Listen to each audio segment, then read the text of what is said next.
This weekend, the Fanatec GT World Challenge Europe, powered by AWS Sprint Cup, is by the seaside. We're at Zandvoort in the Dutch dunes, the home of the Dutch Grand Prix and a circuit steeped in motor racing history. It's a real challenge for the drivers. There are some tight corners, some really fast sections as well, but it's not that easy to overtake around here, and hence qualifying is very important indeed. Raffaele Marciello is the man who comes to Zandvoort, leading Fanatec GT overall and within the Sprint Cup, and he wants more race-winning points this weekend. We are doing well this year in sprint, in endurance, in overall. So, I mean, it's still a long season to go. I expect here to be strong. Last year we were quite strong. Audi, the new kit, is probably a bit stronger than us, but it's okay. We've been like mega strong in Magny-Cours, in Brenzage, so at one point they will beat us. But, I mean, it's always important to stay close to them and to score points. Dries van Thor has had one win to Raffaele Marciello's two within Sprint Cup, and he's eager to turn the tables this weekend because Dries van Thor can see that Mercedes pulling away in the championship. It does have been a difficult start for us. It was me making a mistake last time in Magny-Cours, which cost us a lot of points, but we're still in there. I mean, it's still a long way to go, but it's time that we have to start showing what we have. I mean, it's been tough. The Mercedes have been very fast everywhere we've been so far, but it will be a hard battle. It will be a nice battle. I think the last few years have shown that it's always quite even here, so hopefully we can just have the upper hand this weekend. For Valentino Rossi, this is another big challenge. It's a circuit he doesn't know well at all, and you've got to qualify well here to have a good chance come the race. Pressure's on. I like a lot this track. The layout is very interesting. Here you have the sand, the dunes, the sea, you know. The track is good, but it's very difficult. Compared to the test, we have a lot less grip, and like this, the car is more difficult to manage. I did some mistakes, but we continue to work, and we will see. And I think that the track will improve day by day, so I think that we have to find the right balance. Lots of home attention surrounds this Attempto Audi because Dutch driver Peter Schothorst is one of the drivers at the helm of the car, and he's eager to do well on a circuit he really likes. It feels like coming home. I grew up here my entire racing youth, so to say. I live quite close, so it's a home track, a proper home track. Yeah. I would say turn 1 at the start is definitely something going to be hectic. Around the outside in turn 2 and turn 3 is going to be some overtaking, and for the rest, maybe the weather will play a big role. Pierre-Alexandre Jean is having a stellar season. Not only did he and Ulysse de Pauw win outright at Brands Hatch at the start of the season, but they're also the crew to beat in the Silver Cup. Very happy about the start of the season. We were not expected this amount of speed, so it was a great surprise for all of us. The last 2 years we did some good results here with CMA and the Bentley. So I'll try and work with Ulysse and the team to keep this momentum and keep going on this overall podium. Life's been tough in the Silver Cup for Sky Tempesta Racing this year. Switching from Ferrari to Mercedes, there's been a lot to learn. And for driver Chris Froggatt, there's been a bit of frustration along the way. We all have relatively little experience with this car, and we've been faced with a few technical issues along the way, which sort of hasn't helped with our integration as drivers into the car. And obviously a new team as well means generally with new engineers and mechanics that we've all had to get to know each other a bit better and learn each other. So yeah, slowly we're getting there, and I think we're moving in the right direction. The Monegasque GSM Nova Marine team is new to the championship this year, and Danny Cruz, another Dutch driver, is new to the team this weekend, really to try and help the crew develop. The team is new, so I'm here for Lamborghini to help the team. At the moment, yeah, we're not really quick, so we need to grow a lot, and throughout the championship I hope to get a good result. I live really close to the track. I do a lot of coaching on this track, and yeah, of course, to be on the home race, yeah, I hope for a really good result. In Pro-Am, the JP Motorsport McLaren of Patrick Krupinski, the man behind the team and former Grand Prix racer, Christian Klein has been the car to beat, although Christian not really fancying his chances this weekend. It's a beautiful track. I mean, Zandvoort embedded into the sand dunes. It's just a great place to come here. You can't control really the sand, so it's always blowing on the track, so it feels just like a very low grip, and that's probably a point where we struggle with the McLarens a bit more this weekend, so it might be a bit of a struggle, so we really have to put our elbows out to get another win here. Those are the thoughts from a number of the drivers on the grid. Next, let's just look at some of the key points of the Sprint Cup. There are 5 events with 2 races at each. The races last for 1 hour and each car has 2 drivers. So there's a mandatory pit stop in a window between 25 and 35 minutes of the race in which every team must change drivers and change all 4 tyres. Those pit stops can be done as fast as possible in the Pro and Silver classes, putting the emphasis on the pit crew as races can be won or lost in the pits. All the cars run to international GT3 regulations, but then divided by driver grading. The Pro class is for the real stars. Many are manufacturer-paid drivers, and the winners are most likely to come from here. The Silver Cup is for the young guns, up-and-coming but less experienced or successful, while Pro-Am is just that, an amateur racer partnered by a pro as the gun for hire. There are 25 cars on the grid from 6 different brands. Audi takes on Ferrari and Lamborghini, McLaren, Mercedes and Porsche all represented. And the points scored in Fanatec GT World Challenge Europe, powered by AWS, go towards the global Fanatec GT World Challenge competition. And that is currently being led by Mercedes. Audi runs second, and third is Ferrari.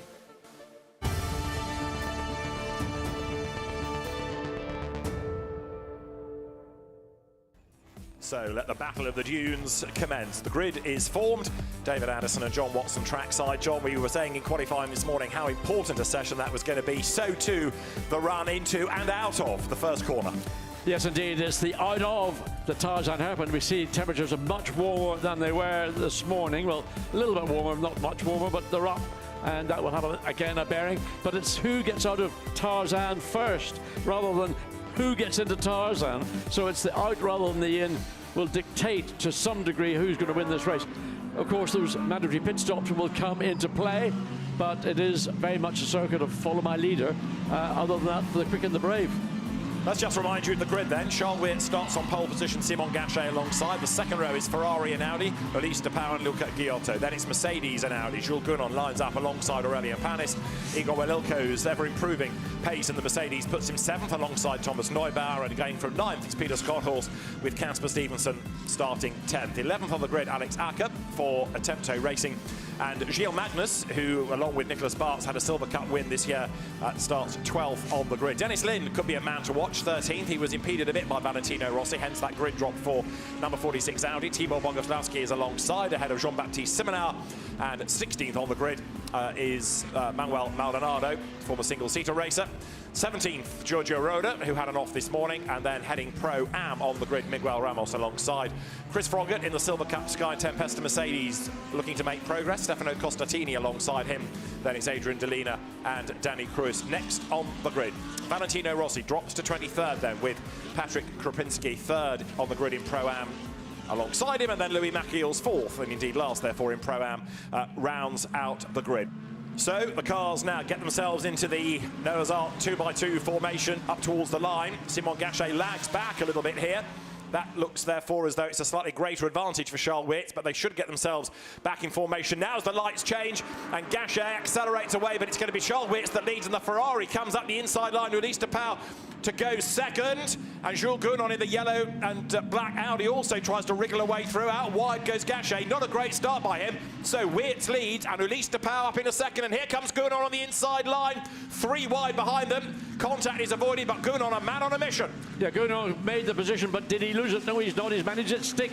So great opportunism by Jules Gounon. But look at the cars coming through the exit of Hugenholz now, side by side, up through the Robert Schlottemacher curves as they climb the hill and then into Schleve, like this downhill right-hand corner. And you take a deep breath, and when you exit, you can exhale.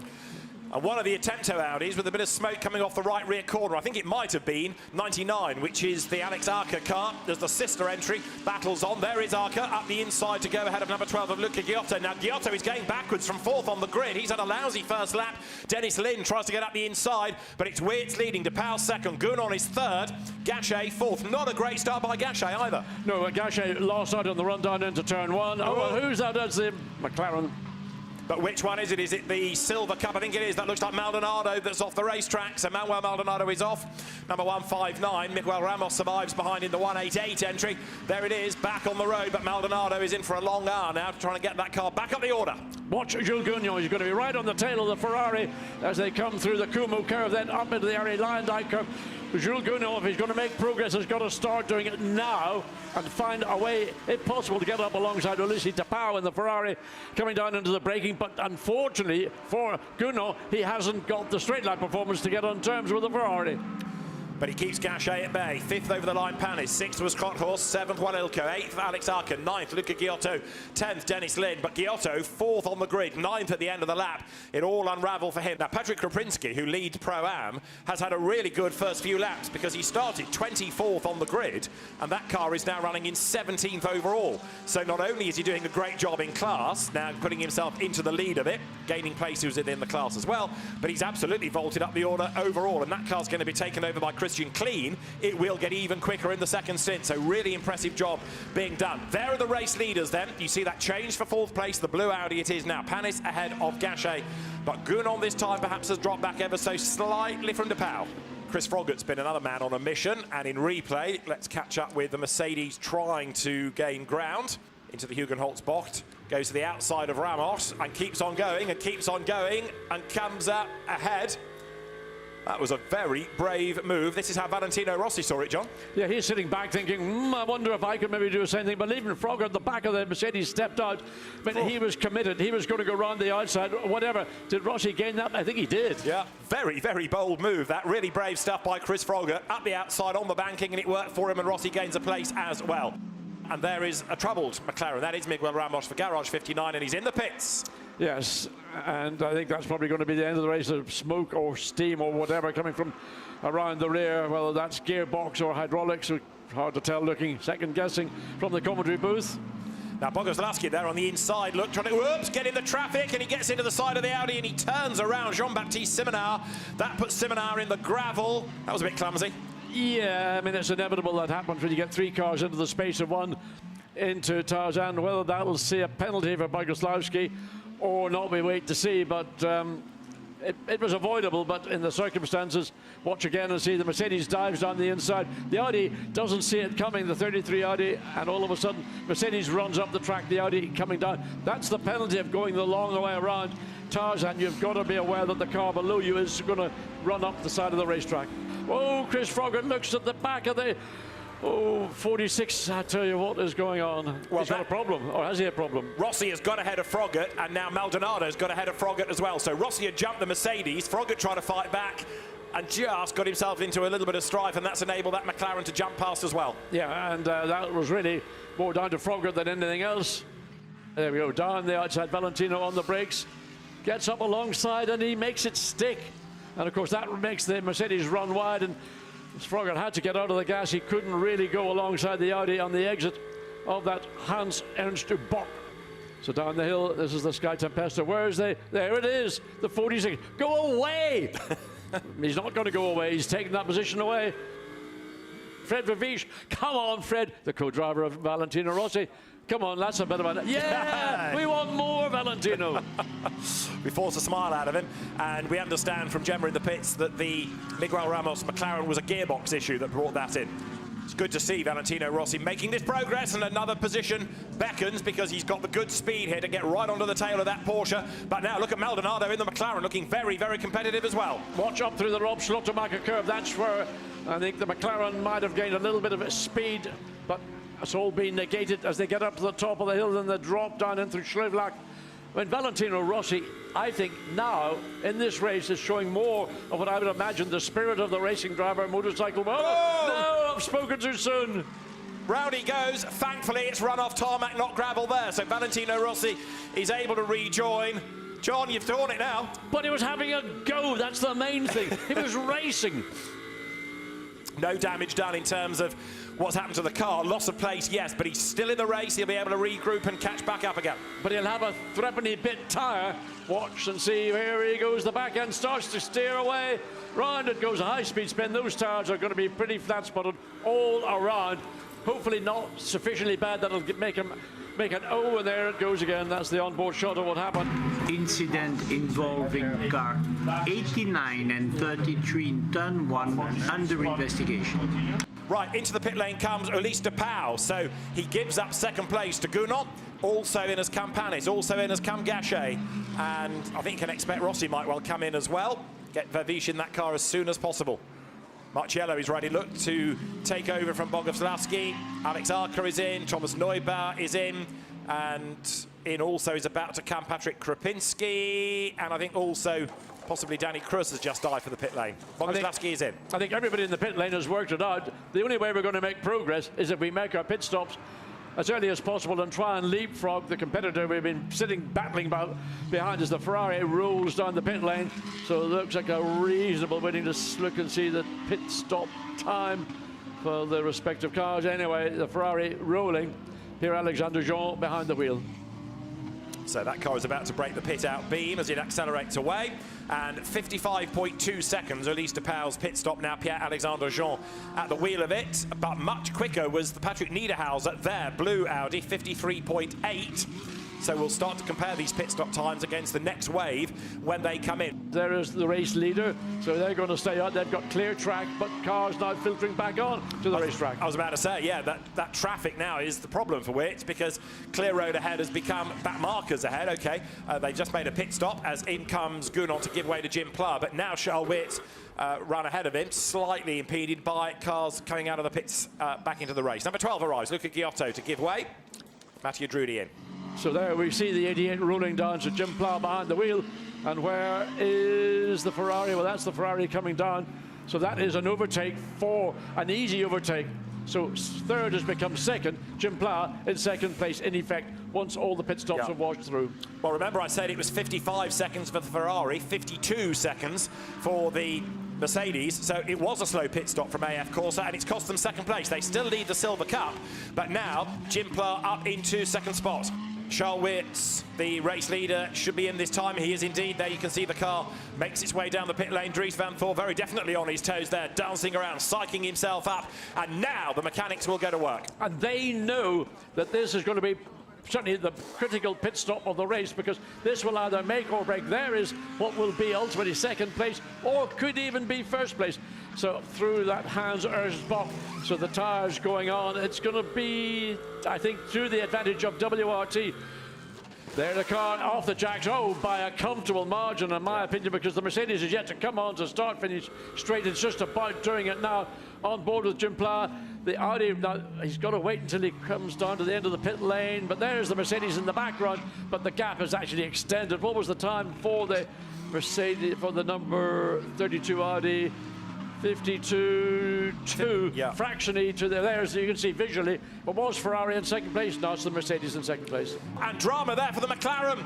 Big drama at the front of the car, lots of smoke now. Is that a failure or is that contact? I can't believe it was contact because he was at the head of the group, so some sort of failure potentially. Well, certainly at the right front, loads of tire smoke, whether it's body rub or whether it's a mechanical failure, that's led to that, but very sudden. And the car pulled over to the right-hand side of the track, and no doubt, there we are. Well, it's the right front. We can't determine what the cause is, but certainly limping back at best. Well, real shame for Vincent Abril, only recently into the car then after the pit stops, and that tumbles down the order. Look at Raffaele Marcello, man who is absolutely a magician behind the wheel in a Mercedes-Benz. Well, he's found a way around one of the two Audis, but now can he make it past the second of those two? You got Nicholas Bayard has been demoted, so Drudi and Marcello found their way through. We didn't catch that on camera. Maybe we will see it on a replay. This is the Marciello move, John. Let's have a look at it. Oh, the Audi did make a small error. Sideways, door opens, through on the inside. Yeah, and that's what old Marciello could hope for, is just you force an error from a car you're pursuing, and that happened. And that was a good move in master Bock. Well, that was a master class in how to force an error out of a competitor you're looking to find a way around. Right, Dries van Voor to Jim Pla, 2.1 seconds. Last time, Pla fractionally quicker. I mean, it's ebbing and flowing. Dries van Voor's got that, I would say, a comfortable 2-second advantage. There you see the gap. It is visually, well, I would say, but is that 2 seconds?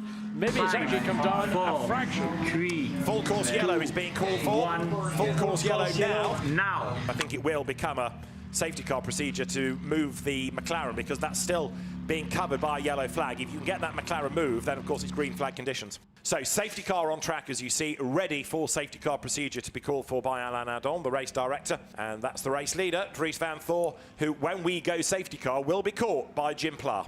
Right, we're almost ready. Dries van Voor slows right down, stacks up the field, and he wants to try and outfox. Now Jim Pla will make a good restart coming through the Hans Ernst Bocht. Dries van Voor can do what he likes. He's in control of this restart. He's going to go through the Como. Right, he's gone. Off he goes. So the Audi has taken the advantage, well, fractional, because Jim Pla was on his toes at the same time. That was a good restart by Pla. Of course, you have to sort of wait to see whether the car ahead of you is committing to accelerate, and Jim Pla read that absolutely right. So they are close. He pulls out to have a tentative look, and there, look, going defensive is Pierre-Alexandre Jean, because Patrick Niederhauser is right there behind him, diving into the first corner. 0.3 of a second was the leading gap. And that was a good start. Everybody got through Tarzan without any contact. A little bit of racing further down the field, but the gap, 3rd, 4th and 5th, really, Jean, Niederhauser, Christopher Haase, that's where most of the action is going to be, as race leader and 2nd place beginning to marginally stretch away from the rest of the field. And there, a big dive up on the inside. That's Matthew Drudy trying to get past Benji Goethe. It doesn't work, but Marciello tries to buy into this. Yeah, he saw what was going on. The two Audis looking for the same bit of racetrack and not being able to be cleared up the inside. Wow, now Marciello's got an opportunity. Gets past the Gulf-sponsored car. So Goethe has been down one position. Where is the Mercedes? There it is, looking to find another. He's got the opportunity now. He's got the run. But look at this pack of cars. Well, it's almost like the restart of the race, literally. And where is the Mercedes? It's gone to the outside. But it's the wrong part of the racetrack, unless he's brave and can make it stick around the outside. Oh, it's close. It's going to be tight going up into the quick turn, into turn 2. And Marciello has been actually outmaneuvered by those ahead of him. A chance to come back as they go into the Hugenholz Hairpin. Up on the outside now of the Mercedes, and Marciello trying to find a way. Thomas Drouet is the car he's trying to find past. Drouet's got ahead of the Audi. Marciello behind. And there is the Mercedes right on the tail of the Audi, closing on that, gets that defense from Audi. Drouet knows he's got to make it hard for Marciello. He's going to swing out to the left as he comes down into Tarzan, and will I go a long way around the outside? The Audi might get boxed in by Thomas Drouet directly ahead, and oh, Marciello, wow! And look at this, you've got there Umbrescu battling with Benji Goethe. That's for 2nd in silver. Goethe to the inside line, goes through, and also trying to make a move there. Look, it's Christopher Mies. He's got past the Mercedes. He's about to make a move against the other Audi as well. Side by side, Mies in the blue and white Audi goes through. 2 places in 2 corners. Outstanding. I tell you what, you cannot buy experience. That's what Christopher Mies has got. He saw what was happening. He knows what he needs to do, and he just executed it perfectly. Here you go again. Look at the outside line. Goethe makes his move on the inside, and Mies just slingshots across the road. Yep, and he then was on the right part of the racetrack, climbing up the hill, up through Rob Schlutermacher into Schlebeck, and then found the position. Wow, Christopher Mies, you haven't lost it yet. Look at this battle going on right now for 3rd, 4th, 5th place. Niederhauser, contact almost with the Silver Cup from a pro driver. And in 5th place, Christopher Haase. Well, can he pick up any tears before this race is finished? Well, you've got Christopher Haase 5th, Niederhauser 4th, 3rd, Pierre-Alexandre Jean, who to a degree needs to pick his battles here because it's silver versus 2 Pro Cup cars. The Ferrari stays ahead, but look at Christopher Haase. Curb, grass, dirt and all, and he's gone through, has he? Yes, he has. Christopher Haase goes through. You can't buy experience, can you? I think I might have said that somewhere in the broadcast. You can't. So, the 2 Christophers showing these upstarts what they're all about. Mies gains ground, a lap later Haase gains ground, and there, look, Patrick Niederhauser now being caught by Dennis Marshall. But Christopher Haase has not given up yet. So that car that was 2nd on the grid might gain another position before the very end, because Haase now is all over the back of Pierre-Alexandre Jean in the Ferrari. Marciello in strife. Look, he's gone wide. He's got a problem. I think he's got a problem. punctured tyre. There is a replacement tyre. It's a used tyre, but it's a replacement. Remember a couple of laps ago, he went very, very wide. Yeah. That may be the consequence. Front right's gone down. So Marciello limps to the pit lane. He will be furious because this is big points lost to the championship rivals. In he comes. Now, I don't know whether there was contact that forced the Mercedes wide or whether that was just something Marciello himself, but whatever it is, that's curtains to any points in this, the first of these 2 one-hour sprint events here at Zandvoort. And I mean, he was on the cusp of maybe getting that one single point for 10th place. Now, is this what caused it? Let's see. Was this contact with Drudy? Let's have a look. Goes wide. That was a couple of laps ago. Yeah. So I mean, we saw him coming back on track. We didn't see the cause of that contact. So whether it was a cut on the sidewall, we can't tell. The team are looking up the tyre. Pirelli will take that tyre away, examine it, and give the team a report as to what caused the tyre to deflate.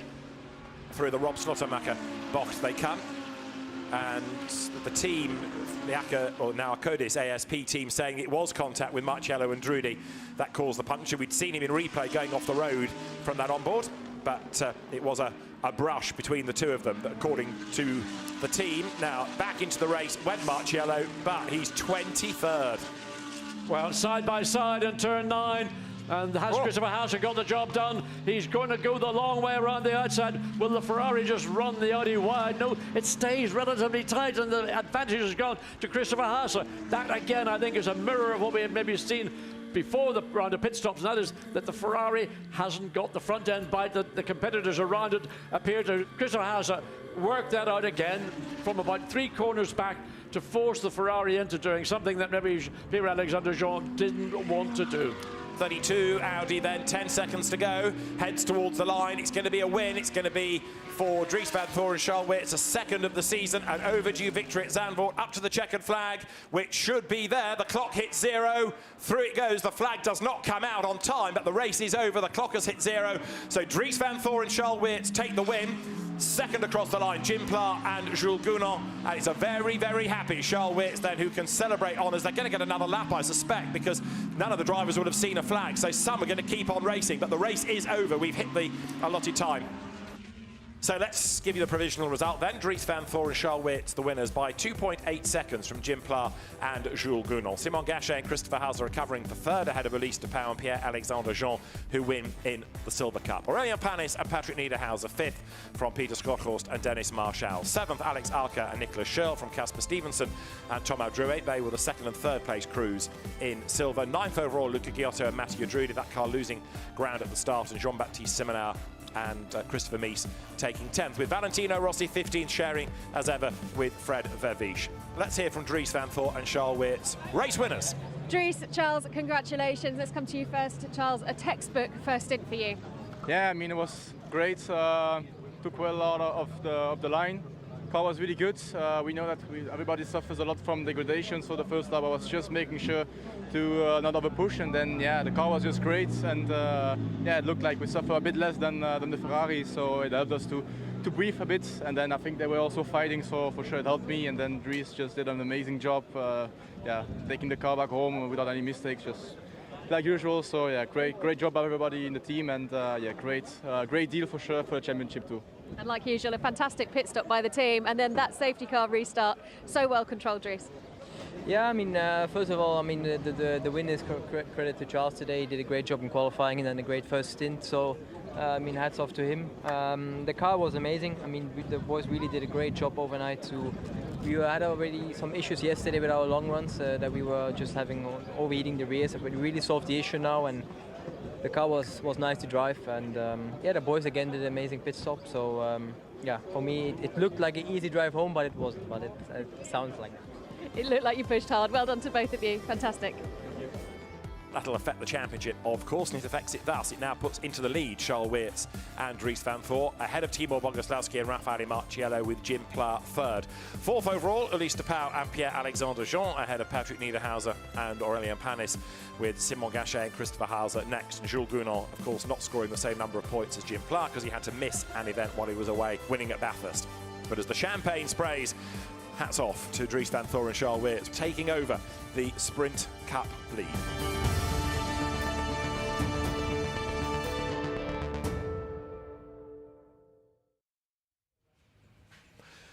Race 2 is imminent here at Zandvoort. It was a lively opening race, as you just witnessed yesterday. Well, John Watson, now the road is dry. It is still really, really blustery, but the sun is out and temperatures are creeping up. Well, now we can see it on screen. Track temperature 26, but ambient still down at 16. So it's a big improvement where we were this morning in qualifying, and that will help some combinations of car drivers who like the warmer conditions. Others can deal with the cooler conditions, as we saw in qualifying, not least of all that outstanding qualifying lap from pole sitter Raffaele Marciello. So there is the grid, and the pole sitting car is that of Raffaele Marciello, and let's hear from Raffaele. He's there with Gemma Scott. Raffaele, a perfect start to the day for you. You have put in a great time this morning in qualifying here on pole. The wind's picked up considerably. Is that going to have any effect on you on the course? Yeah, I mean, it's similar to yesterday. For sure, it's like a bit different because some corner you can brake later, some corner you ride quicker, but I mean, more or less it's quite a constant wind, so it will be same for everyone. But yeah, for sure it's a bit different, but it's okay. Going into turn 1 is going to have a huge impact on the rest of the race, right? Yeah, I mean, for sure we have to try to keep the lead in T1, especially because we know the McLaren is not so quick in the race, I think, and we have a good race pace. So yeah, I will try to keep the lead and then give the car to Timur with a good pace. Thank you very much. Have a great race. Thumbs up from Raffaele Marciello. Well, he has sort of given his game plan. He's going to try and keep the lead. But John, you were saying yesterday, it's not just about going into turn 1, it's coming out as well. Yes, very much so. I mean, how phlegmatic can you be interviewing Raffaele Marciello on the grid? I mean, he's asked a question and then he speaks and, well, should I have asked that question, or was that the incorrect? I don't know. But he is such a great race driver as well, both in terms of his ability, that single one-lap qualifying lap, which he did this morning, phenomenal lap time, and equally as a race driver. We saw certainly at Magny-Cours, we've seen at Brands Hatch, we've seen when he gets into the car in the lead, he is absolutely on the case. Now let's catch up with the front row opponent to Raffaele Marciello, because Vincent Abril is second on the grid in the McLaren. Vincent, great to see the McLaren on the front row. You seem to stop on the outlap. What happened? Yeah, we were stuck in gear, so not the ideal outlap, let's say, but it seems to be all sorted now, so I'm glad it happened then and not as we left now. Team sorted it and we should be good to go. There was a similar problem yesterday with one of the other McLarens. I'm not aware of it, but if you say so, I mean, it's true. We're experimenting a lot of things. It's our first year for me with the cars. There's a lot of things to learn, but on track so far we've been amazing, and it's great to be back in the sprint series. Well, have a great race. Fingers crossed it's all sorted. Thank you. Thanks. Yeah, the McLaren that got stuck in gear yesterday was an alternator failure, and as the alternator went, so the car, with the electronics not functioning, couldn't get out of fourth gear, so it wasn't a gearbox problem per se. As the results of yesterday are factored into the Fanatec GT World Challenge powered by AWS Global Manufacturer Contest, it is Mercedes ahead, Audi second, and Ferrari third. Audi, of course, having a good day yesterday with an outright win here at Zandvoort. Porsche, though, John, didn't have a good day yesterday. We keep saying that, and I'm disappointed because on some occasions that we did see at Paul Ricard for the 6-hour race, they were back at the races, but here they seem to be struggling more than one would have expected, albeit there was a decent performance by Christian Engelhardt in qualifying. I'm just looking down to see where that car is. So that was almost on the fourth row of the grid, so that's better than we saw for the grid position for Saturday's 1-hour sprint here at Zandvoort. And I mean, we arrived here this morning, the place was dark, it was cold, the wind has picked up, but I don't know how much difference the ambient temperature. We're getting a sort of a 16-degree ambient temperature. Feels not much warmer than about 12 or 14. Now there is the Pro-Am Championship leading car, Christian Kleen, and he will start. Patrick Kropinski will take over. Pole position in Pro-Am was taken by Dean McDonald. He was a real star this morning, Gemma. Dean, just while you're getting ready to get into the car, yesterday you had a few problems. Can you just tell us it's all sorted? Yeah, everything's sorted.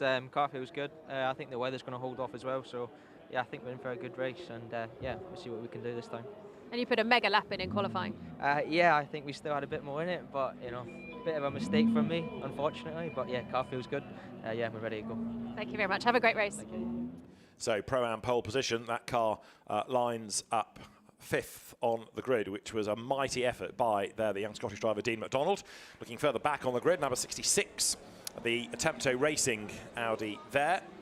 That's the car Dennis Marshall and Peter Schrothorst share, and it is going to be Dennis Marshall that goes first in number 66 into this second 1 hour race. Mandatory pit window, of course, 25 to 35 minutes, change all 4 tyres and the driver change, and if you are in Pro-Am, you must do that pit stop to a regulation time, which is no less than 62 seconds. So the driver's getting set. It will be, of course, the formation lap behind the leading car, and yesterday's winners, Charles Weerts and Dries van Thor, starting 4th on the grid. Charles is with Gemma. Charles, obviously, second row, and it's all important into the first corner on this race. It's very difficult here for overtaking. Yeah, for sure. We saw it yesterday, but actually I was expecting a bit less overtaking, so when I was quite surprised actually when I saw all the highlights. So we can overtake, just here on the outside line for sure it's not going to be so easy. But I'm sure that Dries will manage this really well since he has a lot of experience. Yeah, now we just have to score good points. For sure, the 89 is on pole and seems to be really fast. So yeah, let's see what we can do, but for sure we'll do our best like usual. The fight is on between you and Akadis again. Yeah, for sure. It seems like it's another year and again the same cars in front. But yeah, we knew that for sure. The competition just gets higher and higher every year, and we always also have to step up our game. So let's just keep it up like this and see where we will be at the end of the year. Thank you very much. Have a great race. Thank you. Reigning champion Charles Weerts and Dries van Thor in Sprint Cup in Fanatec GT. There is number 112 then, the McLaren, second on the grid. Vincent Abril will start. Dennis Lind will take over that car. 2 very, very rapid drivers. Yeah, I mean, potentially a race-winning car, but we just have to see where this McLaren is in terms of outright race pace and also just the durability of the car. We know that the Mercedes fundamentally on pole position is virtually as bulletproof as you can get in a race car. McLaren's having niggles even on the outlap. For Vincent Abril, there was an issue which they were able to rectify, but those are issues that need to be ironed out before you find yourself on the front row of a grid for the second sprint race. So Raffaele Marciello will go first and maximise his driving time. Timo Boguslavski isn't as quick as Raffaele, he's not slow, but yesterday he seemed to struggle to get through the traffic. But if that car comes out in the lead, he'll be hard to get past. We've seen it happen 2 races this year where Boguslavski's been handed the car when it's been comfortably maybe a 10-second or 12-second advantage, and he's been able to consolidate that and take the car to victory. He maybe struggles more in qualifying when there's a lot of traffic around him. Let's have a look down the grid then with Raffaele Marciello on pole position, Vincent Abril alongside. There on the second row, the Audis of Dennis Marshall and Dries van Thor, and the third row, the Pro-Am pole, Dean McDonald. It's a Pro-Am McLaren alongside as well. Christian Klein will go first. Fourth row of the grid, Christian Engelhardt's Porsche, Jim Pla in the Mercedes, and on row 5, number 11, Christopher Hauser, teammate Matthew Drudi alongside the 2 car collection Audis together. Christopher Meest is in board number 33. Klaus Bachler starts the Porsche alongside. In number 99, it's Nicolas Schurl, and then the Valentino Rossi number 46 Audi, Fred Verviche, goes first. Ahead of the Silver Championship leader, Pierre-Alexandre Jean-Patrick Niederhauser is alongside him. Then it's Eddie Cheever and Thomas Drouet on the next row of the grid. Behind them, Ethan Simeoni in the second Garage 59 McLaren and Cedric Sprazzioli in the Ferrari that won Pro-Am yesterday. Then it's Benjamin Goethe, Andrea Bertolini's Ferrari alongside Nicholas Bart and Petru Umberescu on the last full row of the grid, and the final car is the GSM Nova Marine Lamborghini. 2 new drivers this weekend. Lucas Mauron will start, Dutch driver Danny Cruz will take over the car. Now, as far as the championship is concerned after yesterday, the Sprint Cup within Fanatec GT, Charles Weerts, Dries van Thor now ahead on 62.5 points to the 56.5 of Timo Boguslavski and Raffaele Marciello, but they've just gained a point back by pole position today. Jim Pla third on 41.5. In silver, Ulysse de Pauw and Pierre-Alexandre Jean are ahead on 82 to the 76.5 of Thomas Drouet and Casper Stevenson, and Christian Klein and Patrick Krupinski are ahead in Pro-Am, 66.5 points to the 62 of Cedric Sprazzioli. He's got a different co-driver this weekend, Stefano Costatini, as Ugo Delacour is not able to be here. So we are set for our 6th race of the season in Fanatec GT World Challenge Europe, powered by AWS Sprint Cup. John Watson and David Addison trackside. The leading car in a moment will accelerate away as Jerome Podicon looks on from the Acodis ASP garage. The lights go to green, the green flag is waved, the cars are released, and a last chance to get a bit of warmth into the tyres as they head down towards the Tarzan hairpin. The Zandvoort circuit's very, very close to the beach, and therefore on a blustery day like this, if it's in the wrong direction, sand on the circuit can be a constant problem for the teams.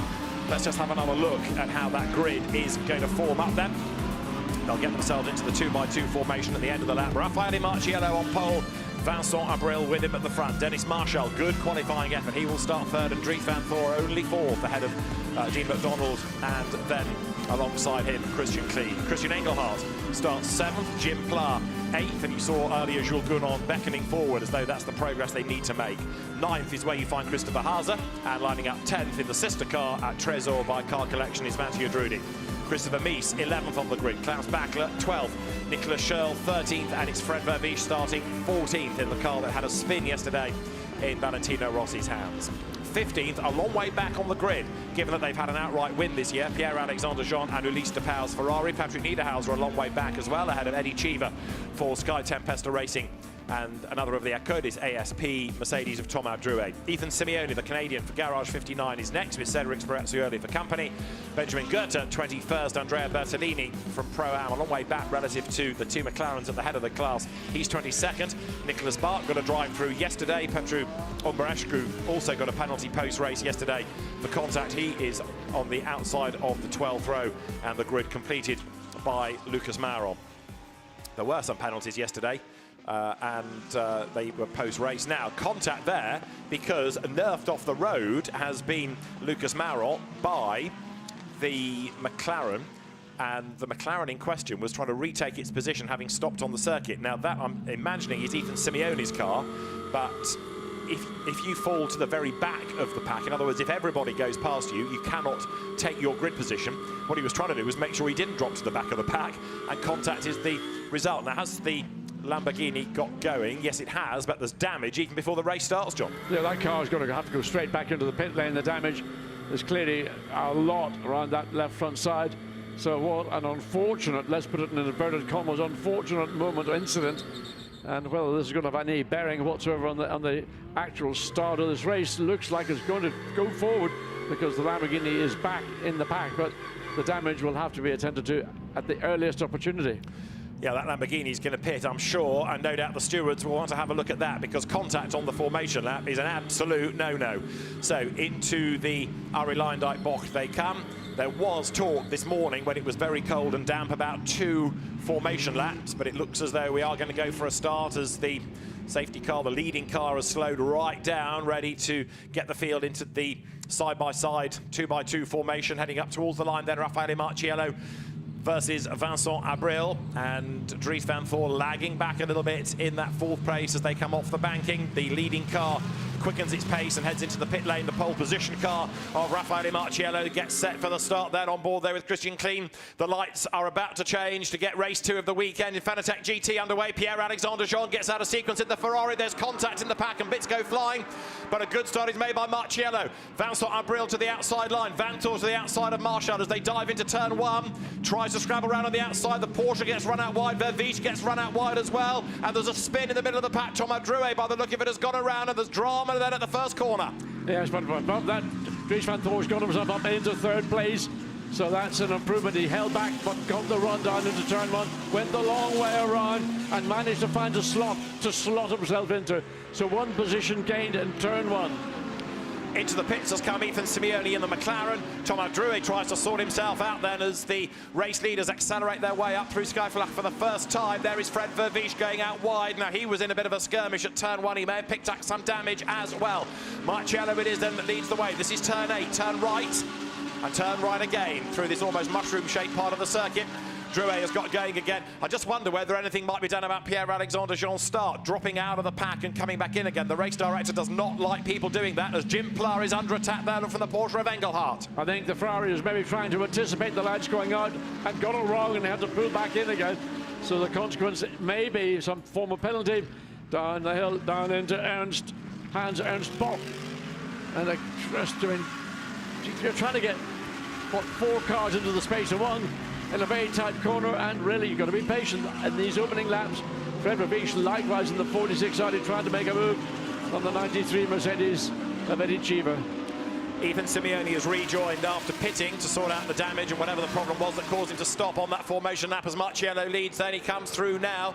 1 lap in the book. Abril is second, 8/10 back. Vanthor is third. Marshall is fourth. Fifth is Clean, heading Pro-Am ahead of D. McDonald. They've had a switch there. Pla is seventh. Engelhard is eighth. Here comes Vervies round the outside of Eddie Cheever. The two of them absolutely together then for 15th and 16th places, but Cheever staves him off. He does. He had the benefit coming off the corner. Fred Ravish needed to be further alongside the Mercedes if there was any chance whatsoever, but already you can see the gap stretching. It was 8/10 of a second when they came across the line to compete the first lap. Vincent Abril in second place, further 0.4 behind is Dries van Thor. So right now, Abril having to concentrate perhaps more on defending than attacking. This is exactly what Marciello needed. Look at this Pro-Am battle. Christian Clean, Grand Prix racer, of course, being given a hard time by McDonald, who's done an absolute best in the first sector.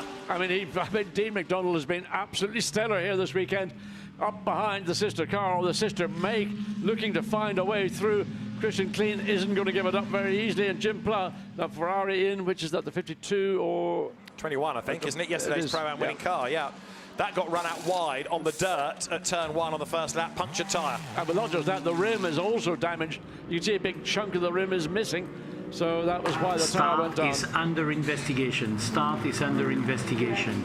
That's the voice of Alain Nadal, the race director, you can hear. And we saw the Ferrari pull out of the pack, but it was a bit messy, and we saw some debris fly, so they're going to have a look at that and make sure that people weren't out of position. Look to the pit wall, waits for the Ferrari, out it comes, and then it tries to get back in again. Likewise, on the other side of the track, the Porsche doing the same thing. So the middle of the pack really was anticipating trying to get rolling when we were held quite a long time till the cars literally got to the start-finish lights before the lights went out. And there's where the Mercedes got turned around. And Vervies had got into the back of Klaus Battler's Porsche as well. But there's the Mercedes rotating. And there, look, the Ferrari number 21 out wide through the gravel and gets a puncture. May have had a part to play in the incident with the Mercedes as well, or the Mercedes at least may not have spun on its own, let's put it that way. And they're almost slot car racing style. Oh, now there's more damage. That was where Pierre-Alexandre Jean got into the traffic ahead, namely Nicolas Scherl's Audi, so that's where some of the debris came from. That's going to be looked at. And just sit here, wait, but look at the way people are piling in on top of you. So the Mercedes gets spun around as Eddie Cheever's sitting there just doing nothing but being patient till the road opens up at the exit. Well, he did say it was all about coming out of turn 1 as much as going in, and there's the evidence of it. But right now, Marciello is getting away, but Vincent Abril has been caught by, there he is, Dries van Thor in 4th place, Dennis Marshall, and in 5th is Christian Clean. Now, don't forget, the Pro-Am cars have to do a 62-second pit stop, so they will drop away. The incident on the formation lap is under investigation, not surprisingly, as Van Thor hustles on into turn 13 here. Turn right again to the line Dyke curve, and suddenly the world tilts on you because this is where the banking comes. It actually feels a lot steeper when you walk around it or run around it than it feels in the onboard shot from the car. But as Van Thor heads over the line, actually, Abril is being able to keep that gap. But he's able to stretch the gap because he's got good straight line performance, and Dries van Thor might be quicker overall in a lap in these conditions, but he hasn't got the speed coming off that final turn that he needs to put himself into a position to make a pass. Wow! Oh! Wow, that was Larry. Potentially frightening. Well, that was, in 33, Christopher Mies, and in the car collection Audi, number 12, Mathieu Drudit. Christopher Mies being very, very defensive there. And Drudit lost a place in all of that to Patrick Niederhauser, but that was very nearly a Code Brown moment for Mathieu Drudit. That was a big scare. Now, the race leader has caught the back-marking Ferrari that's made its pit stop, but Cedric Sparazioli gets out of the way very rapidly indeed there, so he doesn't impede Marciello. Does a good job getting out of the way, but of course the McLaren coming up next, so how quickly he will be able to clear during the formation lap it's advantage to Marciello because Vincent Abril is not maintaining the kind of pace that he needs to. The Audi directly behind, all over the back of the McLaren on this run down into the Hans Ernst spot, and this will be a frustration for Dries van Thor because he can see the Mercedes just disappearing up the road, bodywork lying in the middle of the racetrack on the entry into the chicane. So there is Jim Pla going through, currently 7th. Yeah, if Van Thor can clear the McLaren, he's got a chance of doing things on the pit stops, and there into the pit lane is number 11, Christopher Hauser in the car collection Audi with a problem. second and third, fourth and fifth, sixth and seventh. These little pairs now squabbling as they come off the banking, and Christian Clean hasn't yet caught Sprazioli, never mind got ahead of him, so that's enabling Marciello to build a big lead, nearly 2.5 seconds now. Yes, and it's going to only increase until they can clear the Ferrari. It's going to be a problem. Fred Babiche manages to dive ahead of the Mercedes, so there's a small change there, but it's hard work finding your way past another competitive GT3 car. Absolutely so. So this is Eddie Cheever's view. That car does seem to understeer a touch. We saw it in qualifying this morning into that banked turn 3. Eddie Cheever accelerates now towards the Robert Slottermacher bocht, where the road goes left and it goes right and it climbs over the brow. Now finally, there Abril and Vanthor and Marshall have cleared the Ferrari. But the margin is increasing all the time. It's nearly 3 seconds now between first and second. But look, Vanthor is bored of the back of that McLaren. He is on a mission to get by. Clearly he is, but where's he going to... There's no space. Vincent Abril isn't going to sort of put his hand out of the window and wave Dries van Voor by. He's going to have to find a place on the racetrack where he can make that pass, make it a clean pass. Remember, for Dries van Voor, he needs to be a little bit prudent. He can't be cavalier as he might have done if he was racing, lapping back markers, because if he does anything with the McLaren directly ahead, it will have a bearing on what happens to that car for the remaining part of the race. So there is the Audi in third. Dennis Marshall staying with them as well. Actually, again, on this part of the circuit, the McLaren just stretches away slightly, doesn't it? It does. This is the big problem for Vanthor, that he's not able to stay on the back of the McLaren for an entire lap. So some of it is spent catching, and then he drops away again, so he's not really able to make a move. Pla is under attack. Look, the Porsche goes to the outside line there. Christian Engelhardt dives into Tarzan, but he can't go around the outside. He's trying to get it down to get under the Mercedes, but again, not sufficiently far alongside to be able to take that position. But the Ferrari doing all that it can to keep out of the way, and it really just was like if it could evaporate, it would be more than happy. We're getting confirmation of who the bravest are into turn 13. Benjamin Goethe 130 kilometres an hour on entry. Raffaele Marciello 126. And right now Marciello is ahead by 3.7 seconds. He's just driving into the distance. And that means that things are getting ever more edgy for WRT, because with every corner they're losing time against the overall leader. A drive-through penalty is being given to Ethan Simeoni for causing that collision on the formation lap. Yes, in the meantime, Marcello's last lap was virtually a second quicker than second place. Vincent Abril, there is the McLaren in second place. There's the Audi in third and the Audi in fourth. And we've seen this for the last, what, 4 laps. You can catch, but where are you going to find a way past? The McLaren has got the speed where it counts here at Zandvoort. That's on the straight. We know the WRT make really, really good pit stops, but they kind of needed one of those to get back onto terms with the Mercedes, not just to leapfrog that McLaren. There is Jim Pla going through, Christian Engelhardt next in the queue, Christopher Mies is 9th, and Patrick Niederhauser is 10th. So the Audi is the best of them, third and fourth at the moment. You've got 3 McLarens in the top 6, and 2 of those 3 are Pro-Am entries. Down towards Tarzan, the lead gap, 4.2 seconds. Now Marciello has checked out. 10 minutes into the race, and he's already over 4 seconds to the good. Yeah, and on that last lap he picked up another further 0.6 of a second over the second place, and there we see the 159 causing a McLaren during the formation lap, so it's a drive-through penalty. But what does Dries van Voor do? Well, in my opinion, he sits and waits until we get to the pit stops, and that's where the team will be able to turn that car around. One would assume slightly quicker than, let's say, the JP Motorsport team might do with the McLaren. Nicolas Scholl going through in 12th place there, fending off the challenge from behind of Pierre-Alexandre Jean, and that is the top 2 battle in Silver Cup. The Ferrari you get used to seeing winning there, but Nicolas Scholl has had a victory within Silver already this year. He shares with Alex Arca, and 2 of them going to turn 9. 53 under investigation. Start of car 53 under investigation. And 53 is the Ferrari I was just talking about. Well, we know why. We saw it getting out of the line of traffic and making contact with others. Yeah, so he moved way far too early, just anticipating and getting caught. Those cars directly ahead of him, maybe had to get off the throttle onto the brake to ensure they were checking up without getting into contact, and that's where the Ferrari was left with nothing to do but go into clear air to the car's right.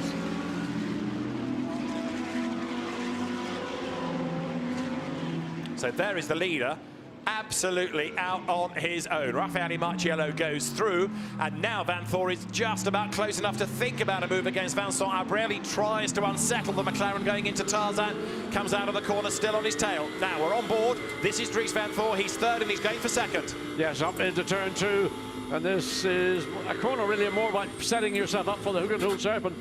Look how cars run way, way high, then they cut back down.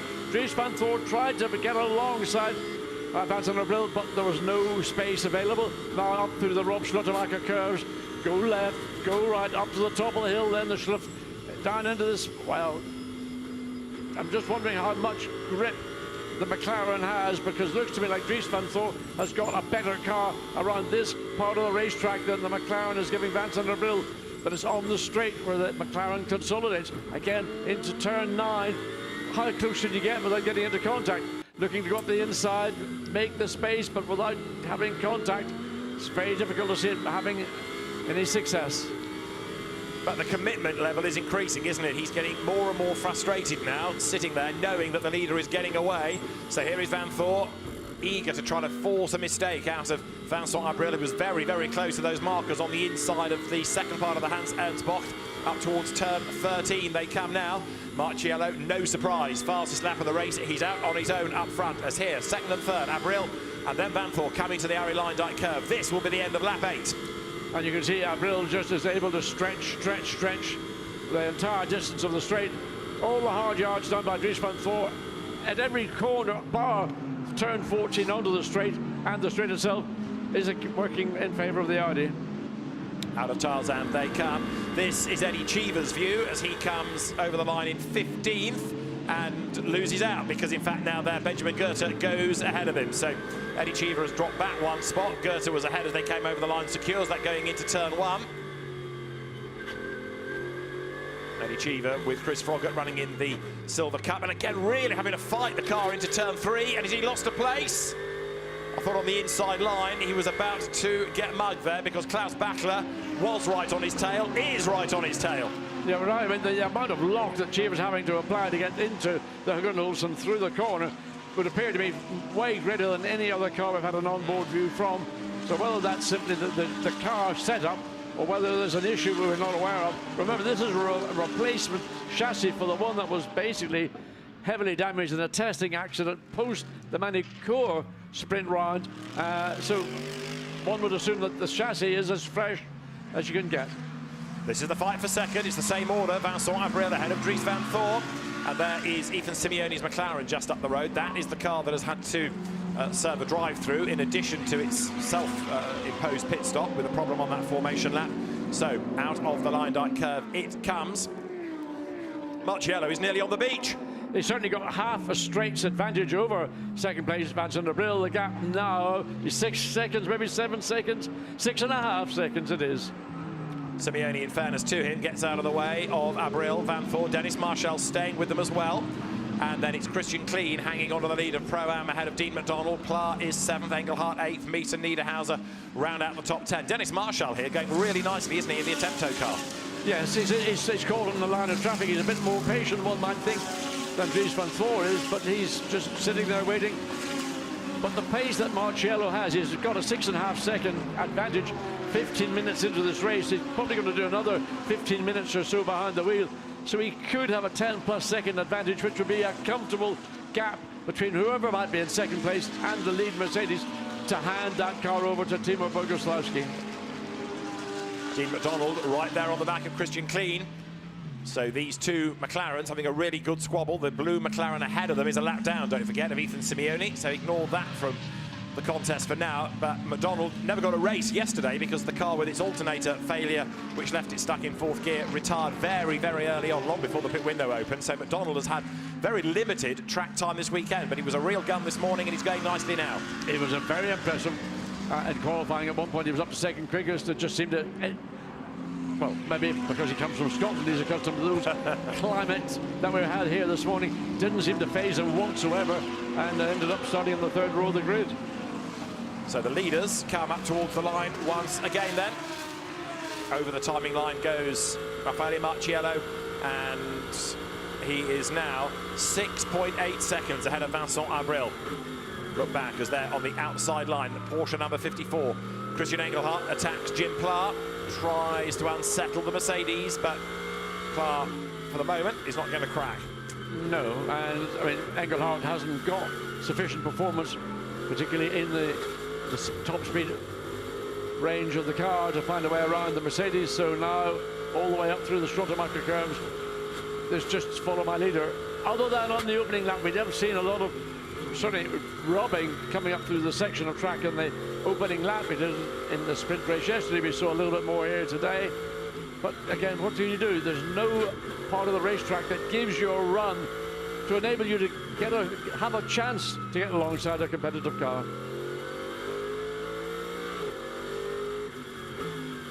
Jim Pla drops it down a gear. Look at that long line building up behind. It's not just Engelhardt. There is Mies, and there is Niederhauser, and there is Drudy.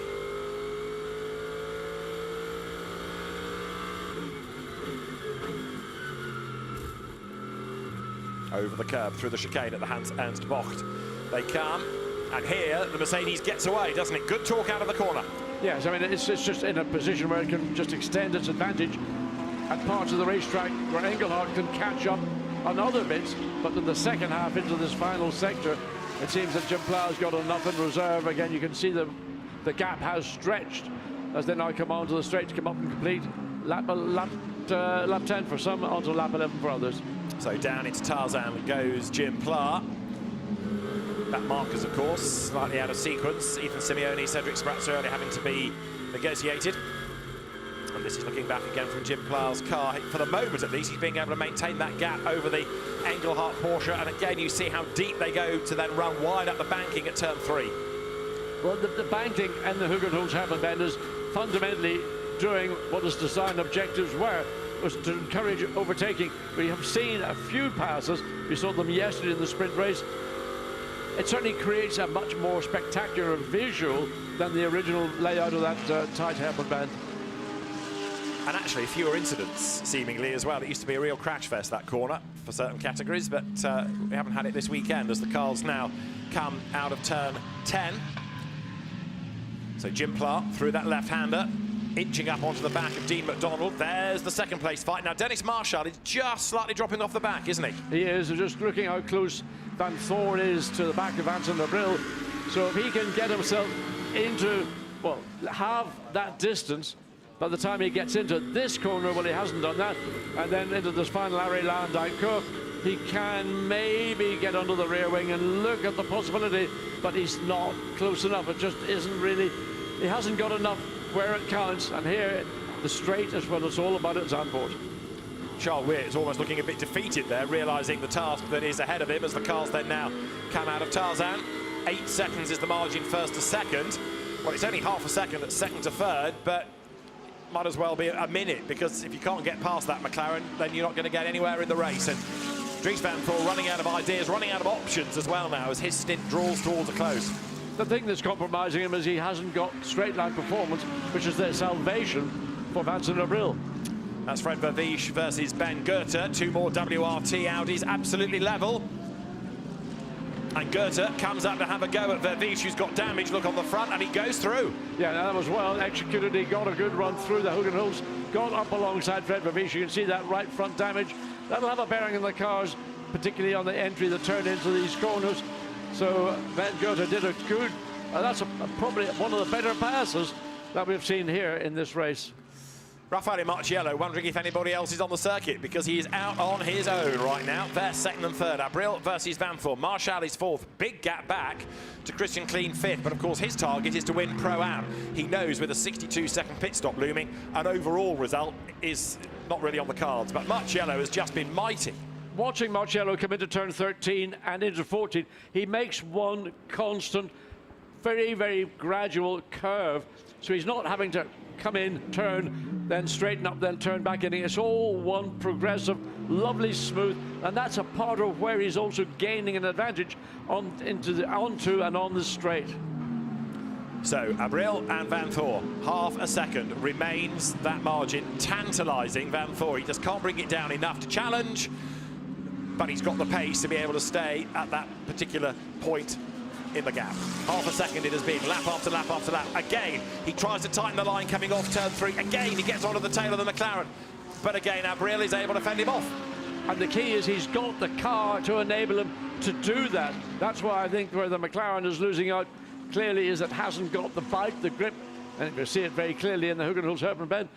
Valentino Rossi keeping a weather eye on to see where the 46 is right now. Fred Verbies just losing that place too, Ben Goethe. So, well, whatever, WRT could turn that round in the pit lane, maybe gain a couple of positions.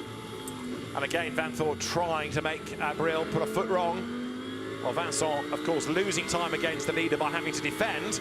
But again, good drive off the corner. Quite often that McLaren struggles to spool up its turbo as quickly as other cars can, or get the drive out of the corner compared to normally aspirated ones. But right now, it's looking pretty racy. Vanthor good into the chicane, but then as they get back onto the power, so that McLaren edge is clear.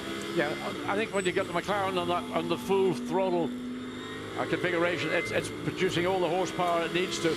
It's the bit between off the throttle and full throttle that they need to maybe have a little bit more work. But look, you can't complain about the McLaren straight line performance. He's not even having once so far in this race to look as good as if he has to go defensive. So what can Dennis Lind do in the second stint? That car retired yesterday, not long into Abril's stint, as now Charles Weerts gets ready to take over. Interesting, on that last lap, Vincent Abril was actually quicker on a lap than the race leader was, and in fact just directly behind Dries van Thor was virtually the same lap time as Raffaele Marcello. So whether Marcello was maybe relaxing a little bit or whether there's something he's picking up we're not aware of, we're not seeing it on screen. So the gap is 8.6 seconds first to second. That gap would like to be extended up before we see the pit lane window opening, which it's going to do in about just under 2 minutes. Want to see that gap up to around 10 seconds. Well, Dries van Thor has tried everything in this stint, but he's going to be very, very frustrated. Again, there's a gap there that taunts him. He gets into it, gets into the back of the McLaren. That unsettles Vincent Abril. He recovers, he hangs on to the place. You see the frustration is growing for Dries van Thor. Yeah, and that was the tenderest of just caresses from Dries van Thor. It marginally unsettled the back of the McLaren, but nothing that Vincent Abril isn't able to be on top of. Again, how close can you get coming into the penultimate corner? This is where Van Thor needs, this is where his hard yards are going to pay dividends. But again, here through 14, already the McLaren has begun to stretch its advantage, and Van Thor's back in the same situation he's been pretty much since the lights went out. Christopher Mies has just made an unscheduled stop, so he's rejoined, but with a problem that's delayed him. It may have been damage picked up from an earlier battle as we go on board here with Dries van Thor. Speed into turn 3, which is this corner coming up now. Raffaele Marcello topped it at 124 kilometres an hour, and Dries van Thor not getting into that leading 5 in terms of the speed. To some degree, that pace is being dictated by the pace of the McLaren, and even if just Van Thor just getting out of the throttle a little bit as he comes up to Scaffold downhill, right-hand turn. There used to be a bump right there. That would be quite unsettling if you got at the wrong angle. Now into what's going on in the pits. Is this as a concern, or is it just everybody trying to work out, is there an issue or not, or what do we need to do in this pit stop? We're 9.3 seconds. In fact, they're 9.9 seconds behind race leader in third place. And Dries van Thor can't clear the McLaren, might have a problem. Dennis Marshall is catching back up again, look. Pit window is open, and Charles Weerts is ready. Now, it's interesting that they're going to bring in Dries van Thor right at the start of the window. It might be to try and jump the McLaren, yes. It might be there's something more sinister. I have a feeling this is a strategic move to get the third place Audi out of this situation. It's landlocked behind Vincent Abril. Yeah. So bringing in the pit lane window is now open and not coming in this lap. Well, Louis stays out, but the McLaren comes in. So Abril is in, and also Dennis Marshall is in. So finally, Dries van Thor has got clear road. So change of plan, at least do one lap where you can go flat out without a car ahead of you. Well, the best lap for the 32 so far is a 1:34.8. That was relatively early-ish in the stint. Whether that will allow Van Thor to be unleashed, we wait to see. and a whole raft of pit stops then, so lots of people in very, very early. Pit lane becomes hugely busy, but Marciello has stayed out, as John predicted he would, of course, maximising his time behind the wheel in order to give Boguslawski the best chance possible. So the gap now first to second, with Dries van Thor in that second position, is up to 10.2 seconds. Oh, close coming out. No, the McLaren was in the outer lane, so that gives it priority. So down the pit road comes then the McLaren, and there, look, number 66, which is now being driven by Peter Skothorst, has got ahead of both of them, and by some margin. So it's a slow stop by the McLaren, isn't it? It is, and inevitably, you do all those hard miles to get yourself into that position, to consolidate your second position, and it gets all lost as we go back to the 32. So will Dries van Thor be the next to follow the bulk of the field into the pit lane? So he stays low, and yes, he's coming in. So WRT, this is their best, maybe their only chance. Certainly they've got to, when everything washes through, they should be in a sound, solid second position. Whether they can do enough in the pit stop to enable that car to be handed over, and whatever happens with the 89 Mercedes when it gets handed over to Timo Boguslawski, we don't know. Charles Weerts helps with Dries van Thor get out of the car. Difference in height of these two drivers, important for them to have a little preparation. This incident between 99 and 53 at the start will be investigated following the race. That pit stop from the McLaren was over a minute, so they lost the best part of 9 seconds against the Skothorst Audi. As away now goes Charles Weerts. And we'll see how that's going to help now to bring down the gap net to the Mercedes, and indeed where that's going to put him not necessarily against the McLaren now, but the number 66 Audi. It's going to become the real threat. So the pit lane exit is just around the inside. The line will be crossed now, so 50.4. That's a pretty impressive pit stop for WRT. 50.4, by far and away, well, by certainly a second, the best pit stop we've seen today. That's 10 seconds quicker than the number 112 McLaren, so no surprise they're going to be ahead of that. They've also stayed ahead of the Attempto Audi, so now Charles Weerts has got one job, and that's to try and catch number 89. He's on fresher tyres as well now. That might help him, plus Timo Boguslawski's going to get into the car, and he might not be as quick as Weerts, plus WRT always make very, very good pit stops, and perhaps that's the one area that ASP is slightly weaker in. Yes, well, that was the only way, in my view, that WRT were going to take a victory here this afternoon, was with another stellar pit stop. And we've just seen that pit stop, everything executed to perfection. So how long will Marciello stay out? The pit lane window's open for another 6 minutes, so he can stay there. And, I mean, his pace on that last lap was 1:35.1. We'll wait to see what the pace will be of Charles Weerts when he gets round. He's still on his out lap. So there is Marciello. He's out on his own. In terms of sectors, they're not green, they're not purple anymore. He's driving at a rhythm. This set of tyres will, of course, be coming towards the end of its optimum. It's going to be a set replaced in the pit stops, which will be imminent because we've got just about 5 more minutes. He might squeeze another lap out of it, maybe 2, or he might halve the race with Boguslawski.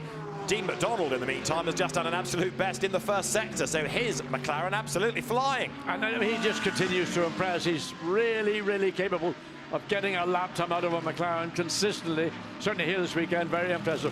What we need to see is the conclusion of this lap for the 89 Mercedes. Its last lap was a 35.1.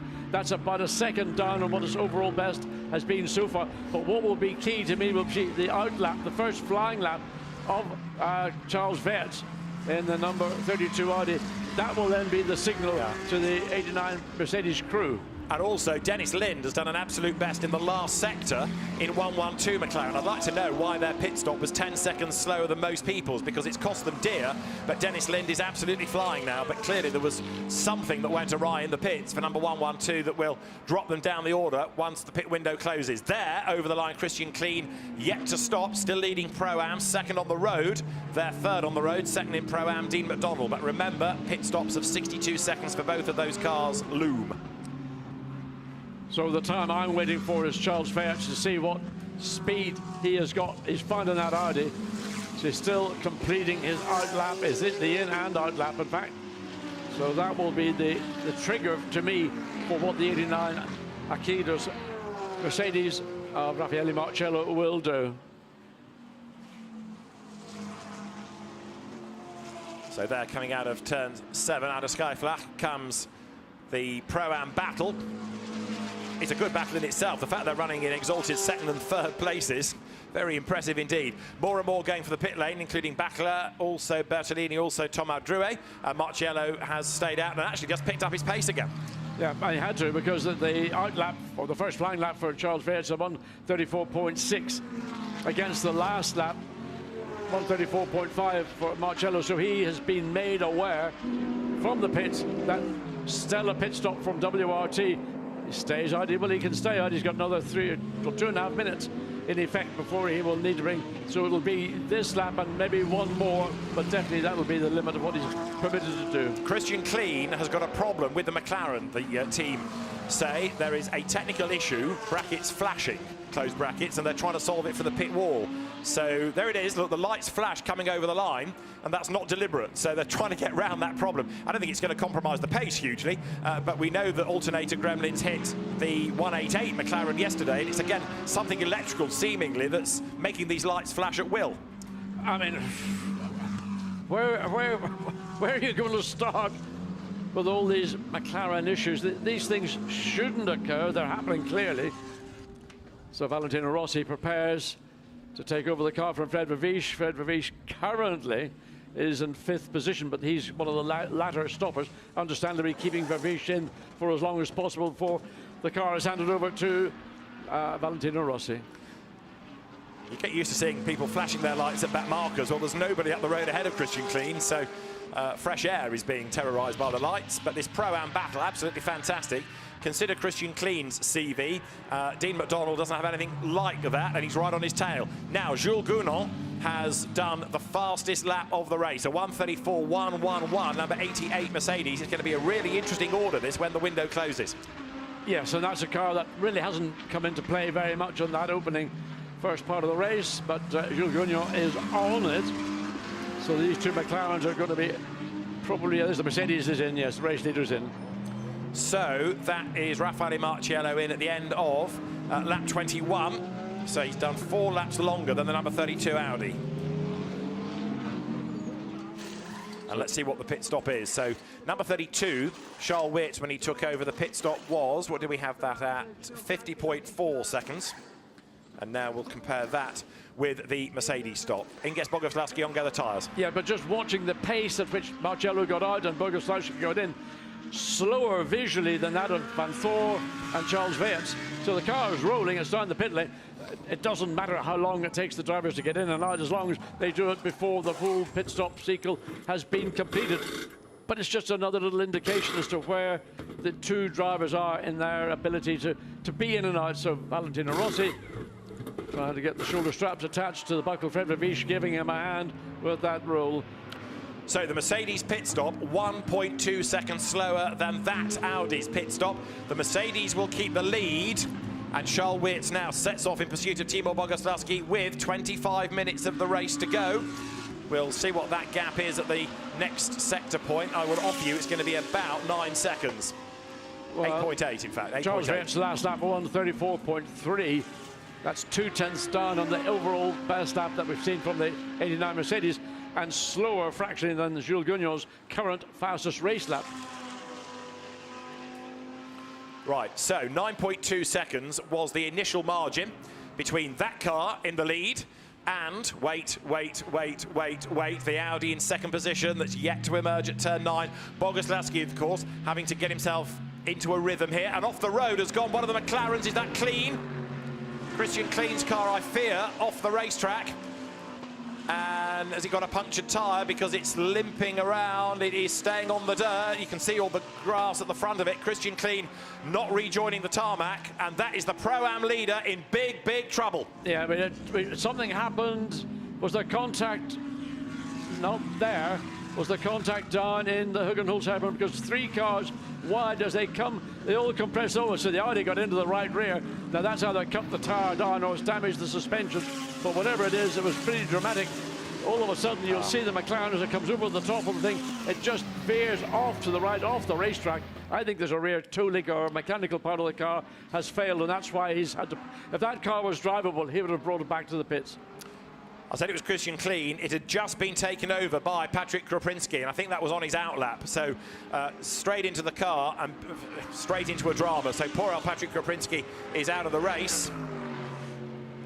So 1-1-1 on its outlap, out of the race. Kropinski, I'm afraid to say, gives up that class lead. Now, the gap between Boguslawski and Wirtz, 9 seconds, has become 7 in the space of a lap.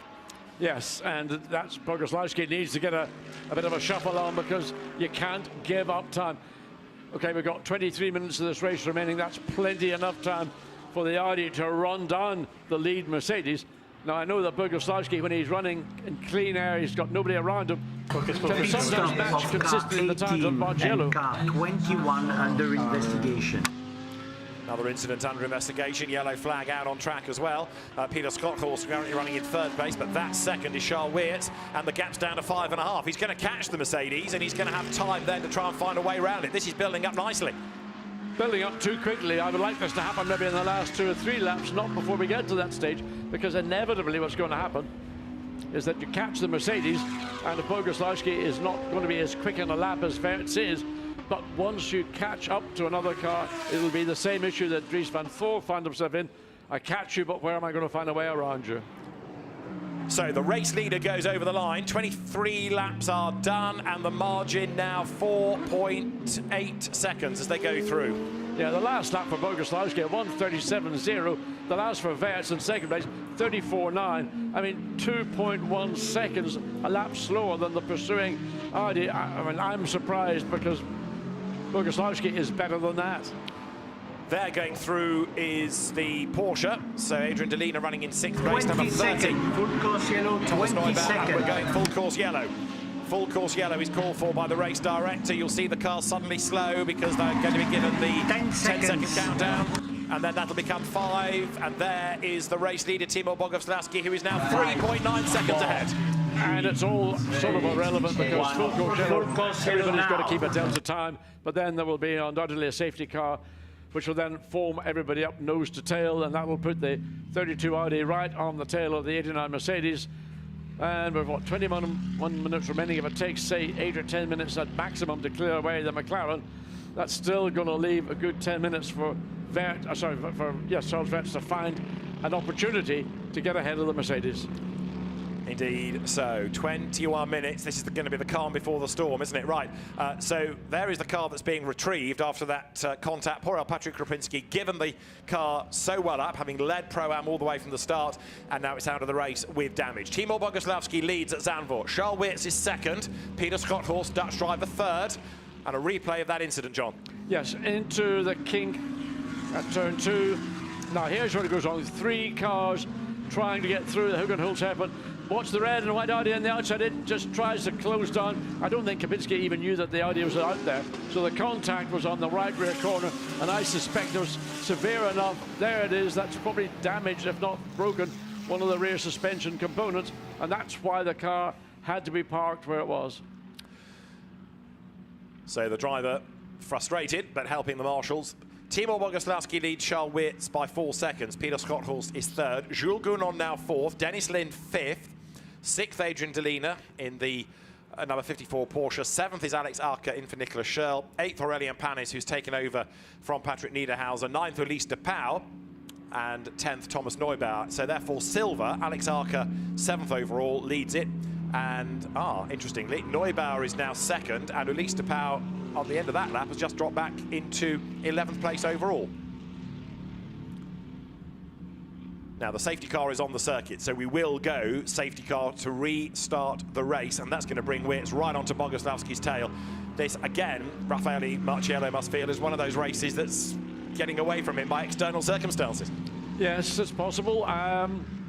There's an opportunity for Boguslawski to stand up Safety and car win this procedure, race safety by car procedure. not giving the opportunity to the 32 Audi, and that's what he will have to do. That's what the team will expect him to do, and that's why he's in that car, especially with his co-driver. Indeed, so now the pace quickens because we go safety car, and that means everybody's going to bunch up, and Boguslawski's diminishing lead has completely diminished now, and it brings others back into the game, doesn't it? Like Gounon and like Lind. Yes, and like Sean Horst likewise, but Gounon was the one who was initially very, very quick indeed. Still has the fastest race lap to date.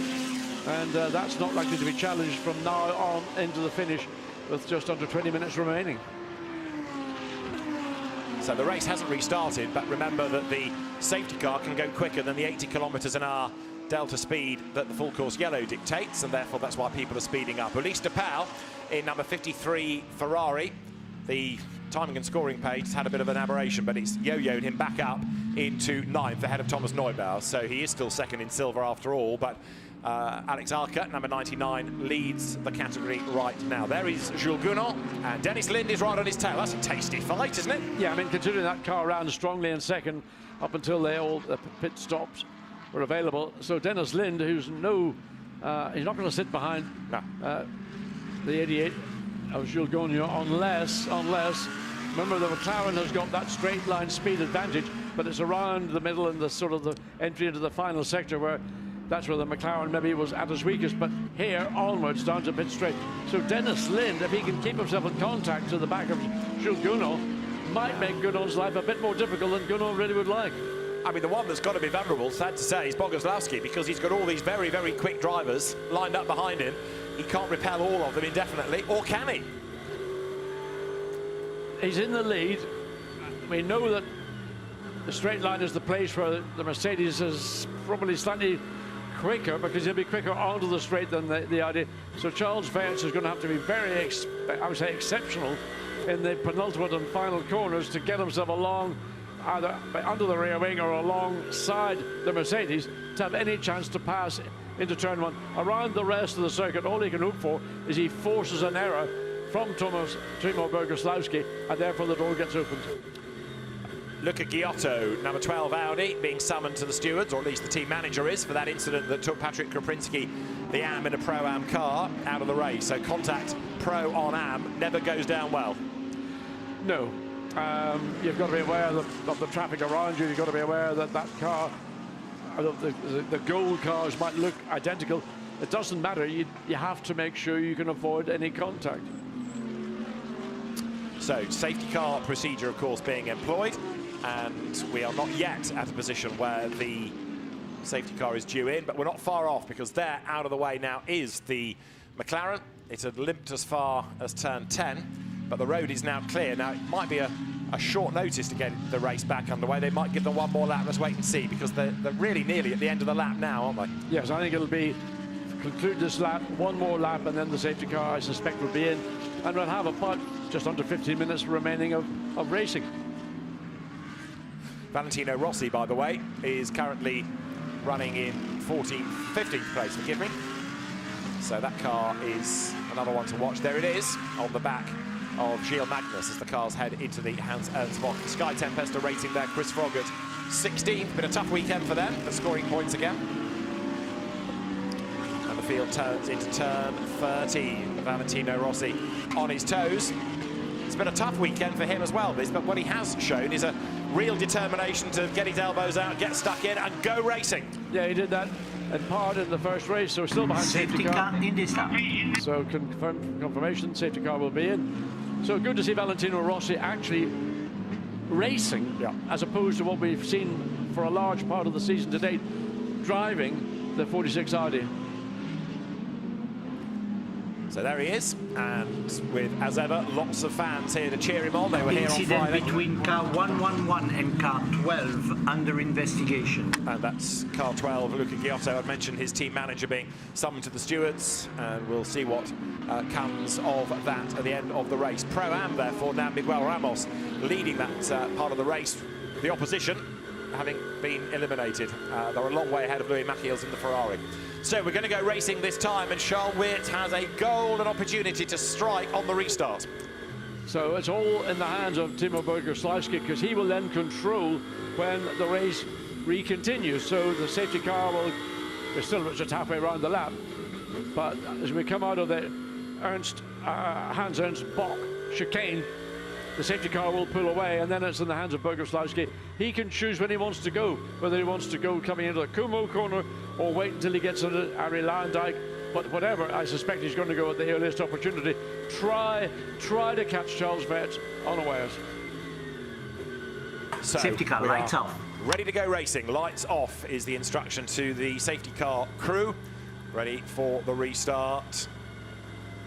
Feathering that throttle. When does Boguslavski accelerate away? Is it now? Speed builds a little, but he's not yet floored the throttle. He's playing with Charles Weerts. He's doing everything he can. So now the Mercedes has picked up the pace and he's gained that little bit of advantage. That's what he was hoping to do. Now flat out all the way through Arie Luijendijk, and the gap between race leader and second place. It's probably about a second. Green flag is shown. 13.5 minutes then for the restart. Over the line, Boguslavski is ahead by 0.6 of a second. That's all. And there, big dive from Elise de Pauw, but it doesn't work for him. He gets blocked by Patrick Niederhauser. So the race leaders, Mercedes versus Audi, and then look at third and fourth and fifth. That's one. Yes, Dennis Lind's the one I'm going to keep an eye on, because he's all over the back of the Mercedes, going one way around. Hogan Holtz can't do much. Jules Gounon a bit too canny to open up the opportunity. But look, you can barely see the McLaren. It's so close to the rear of the Mercedes. Up the hill, then swoop down through Schravlach.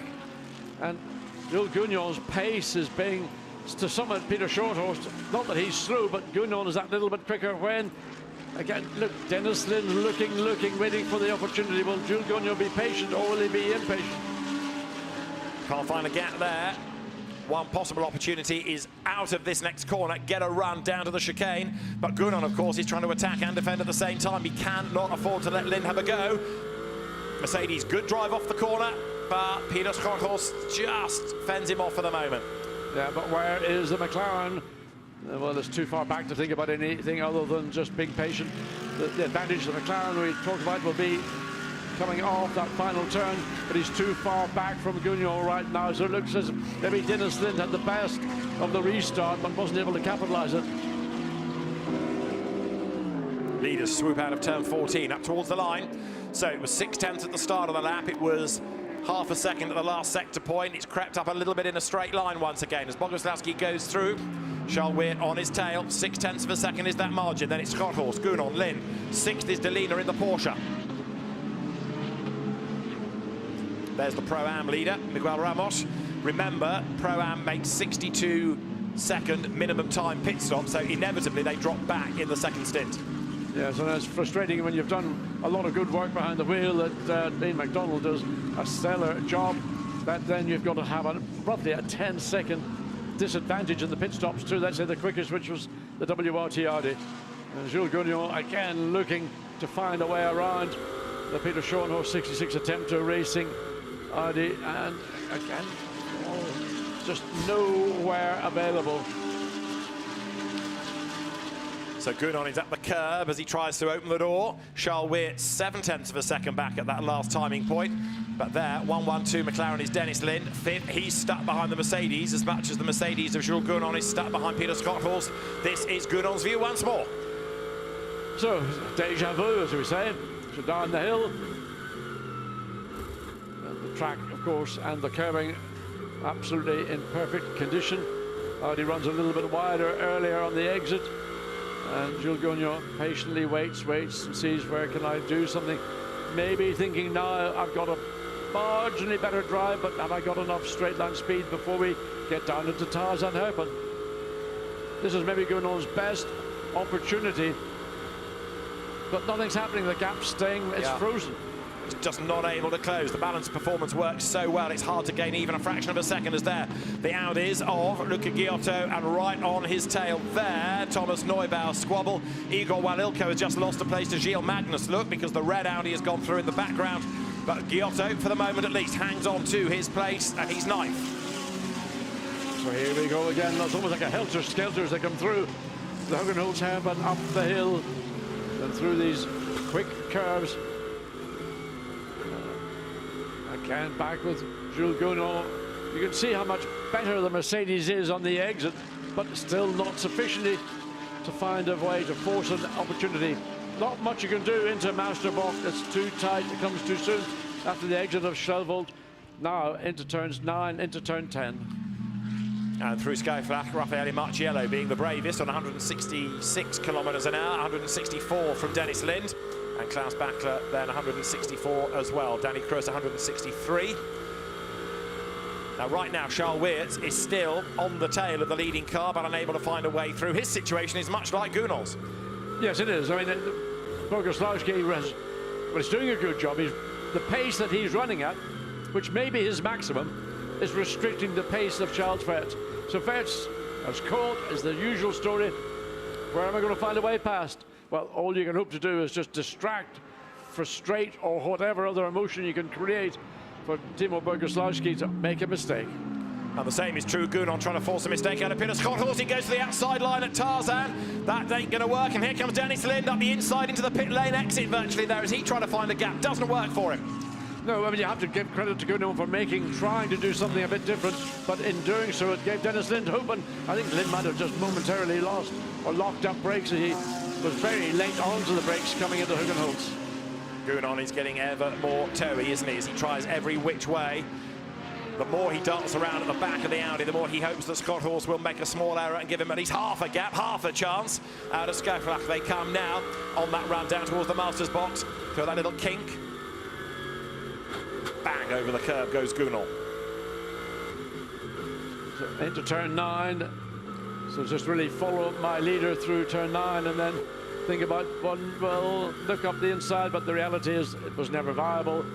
And options here, again, the Mercedes is marginally better on the exit out of turn 10, but, I mean, once you get onto the short straight down into the Hans-Ernst box, it's the same scenario. We've been here every lap since the driver changes have taken place.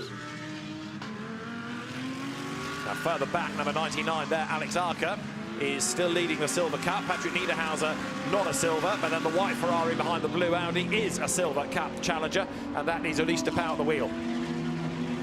Into turn 13 they come, but again, de Pauw is just stuck behind Niederhauser as Gunal is behind Scott Horst and Weerts is behind Boguslawski. Well, that group of cars, all the way from Delaney, Acker, Panis, de Pauw, Giotto, Neuber, they're all more or less caught in the same trap that we're seeing the lead 2 cars caught in. Miguel Ramos is heading Pro-Am in the Garage 59 McLaren, currently running in 13th place overall. There is the leading silver. That is Alex Arca for Attempto Racing. Out of turn 3 he goes. Now, Charles Weerts is still stuck in 2nd place and is still frustrated, isn't he? Because he's not able to make a move against the race leader. I mean, more or less, as this race was got under green flag conditions, he's been 7/10 of a second behind the lead Mercedes.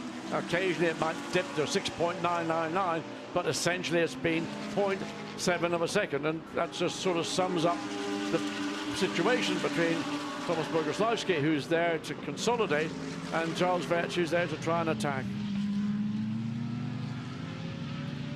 And Dennis Lind still stuck on the back of Gunal, who is behind Scott Horst. Pierre-Alexandre Jean watching Ulysse de Pauw, the man at the wheel of the Ferrari, come out of turn 10, fending off the challenge there of Luca Giotto. And right now, Adrian Delina, 6th. Actually, that is a bit of a positive for the Dynamic Motorsport Porsche team after a really frustrating season to date. Yes, the best we've seen of the team this weekend. It's good to see a Porsche up into the top 6. Adrian Delina consolidating, but he's got Alex Arca directly behind him, then Aurélien Panis and Ulysses de Pauw. So, I mean, one little blink and that's all over. And, well, I think Jules Gagnon would like to see a little blink coming from Peter Shorthorst, but no blinks coming from the Audi. Although it looks a little bit nervous there, the Audi as it goes through turn 1. So the Attempto car ahead of the Acodis ASP entry. And Peter Scott-Horst again here is doing a good job of soaking up all of that pressure. Dennis Lind having just dropped off the bat by a couple of lengths now. That McLaren not being able to stay on the tail of the Mercedes. No, it's not. We can see it just bit by bit. Between car 12 and car 111, no further action. So that was the Krupinski and Giotto incident that took the Pro-Am leader out of the race. A racing incident it is deemed.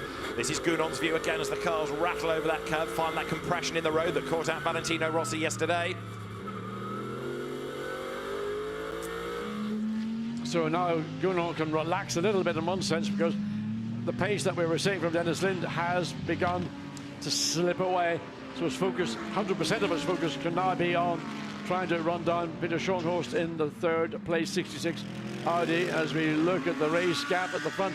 In fact, Charles Weerts has dropped a couple of tenths of a second on Boguslawski. So we've got just over 4 minutes remaining.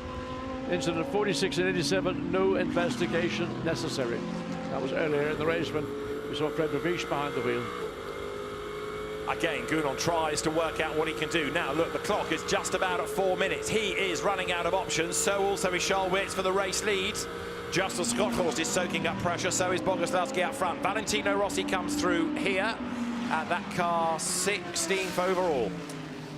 And he's kind of running in clear area. He's got Chris Froggatt close enough behind him, but directly ahead of him he's got Miguel Ramos, and he's, what, three and a bit seconds. So there is the 46, there is the Mercedes of Froggatt behind. So Rossi, just a comfortable position, with what, just 3.5 minutes remaining. I think he'd probably take that. It's been a tough weekend for Valle, so more experience gained. There's Chris Froggatt having to do what Eddie Cheever did, fight the car through turn 3, can hit a splitter drag on the ground as well. Up towards the Rob Slottermacher box he goes, not that part of the circuit, so the Audi gets away. Yeah, you can hit just the noises that we're hearing through the speakers on the car are the bottom of the car bottoming out. Again, there's an example of it. Yeah. And I wonder, you know, whether that's just something specific to the 93 Mercedes, or whether all the Mercedes sound similar. Each team has got the individual choice in how they want to set their cars up. Froggatt takes a much earlier and a sort of slightly shallower entry into turn 10 than we're seeing from others. Now, there are the leaders. Charles Witz is still in touch with Boguslawski, but he's certainly not close enough to make a move. Now, flying lap is 1.5 minutes, and we've got 2.5 minutes on the clock, so I reckon 2 more laps here. So Weerts comes across. 8/10 was the last lap, 6/10, so Weerts is getting a second wind. And he's got this lap and 1 more lap before he, looking in the pitch, you can see the tension on the face. Dries van Voor, Vincent Vos, the team boss of WRT, also sort of on tenterhooks, waiting to see whether Charles Weerts has got enough remaining to make that last-minute dash for victory, which they would dearly love. They don't want to see the 89 Mercedes clawing back the maximum points that it clearly lost in Saturday's sprint race. But there's just nothing that Witz can do because he's not close enough to attack. He has dropped away from where he was at the start of the restart of the race. In other words, the first few laps after the safety car peeled back in. That's not to say that there isn't another final push on the cards from Charles Weerts on the last lap, but he's been struggling to stay there. And Peter Scotthorst, you've got to take your hat off to, because he has fended off one of the best Mercedes GT drivers around. Absolutely. And Jules Cognac, you can see how hard he's pushing, coming through the edges of turn 10, running out to the very edge of the racetrack. So he knows likewise when he comes across the start-finish line, this will be the last lap he'll be going on to, and he's not succeeded in really getting anywhere, not putting even a challenge in real terms onto Schoenhorst all the way through this stint. Turn now into Kummerbach, then the Arie Luijendijk corner. Onto the last lap of the race comes Jules Gounon. Has he got one last roll of the dice on the way down toward Tarzan? Certainly a little bit closer this time. The camera makes it look slightly longer. You see it from the main camera on the straight. I think Gounon might think, I've got a chance, have I got a chance? Oh, he's just looking at it. He's going to try and hold a very tight line, but Schoenhorst did likewise. So net gain for both drivers. He certainly thought he had a chance, but he just ran out of straight, didn't he? So, last lap, and Timur Boguslawski, credit where credit is due. He may not have had the fastest of stints, but he's done enough not to make a mistake to hang on to that lead. He's done a solid job, and that's what he's been asked to do. He was given a comfortable advantage. The pit stop that WRT had was a slightly better pit stop than that from Akoda's Mercedes.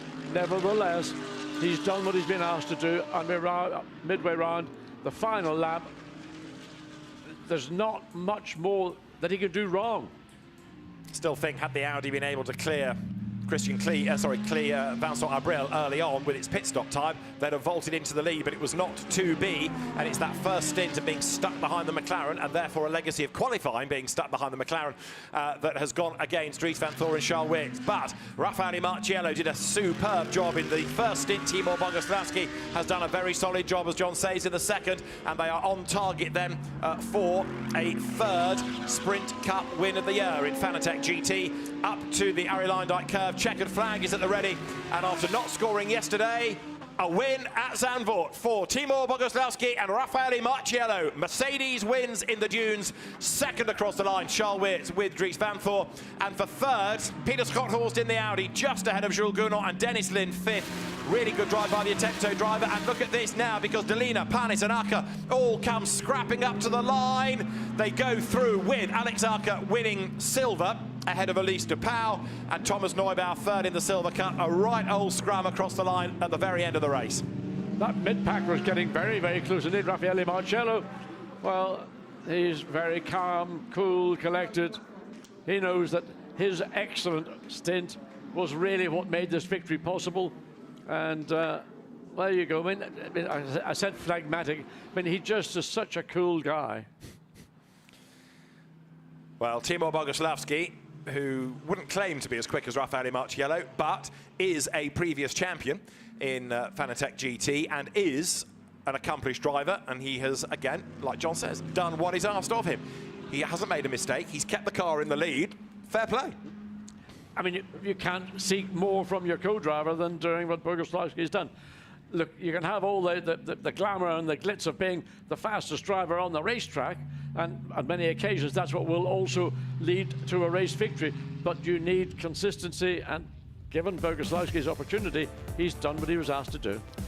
So, race 2 of the weekend in the Fanatec GT World Challenge Europe, powered by AWS Sprint Cup, won by Timur Boguslavski and Raffaele Marciello from Charles Weerts and Dries Van Thor, and Peter Schothorst and Dennis Marshall take third.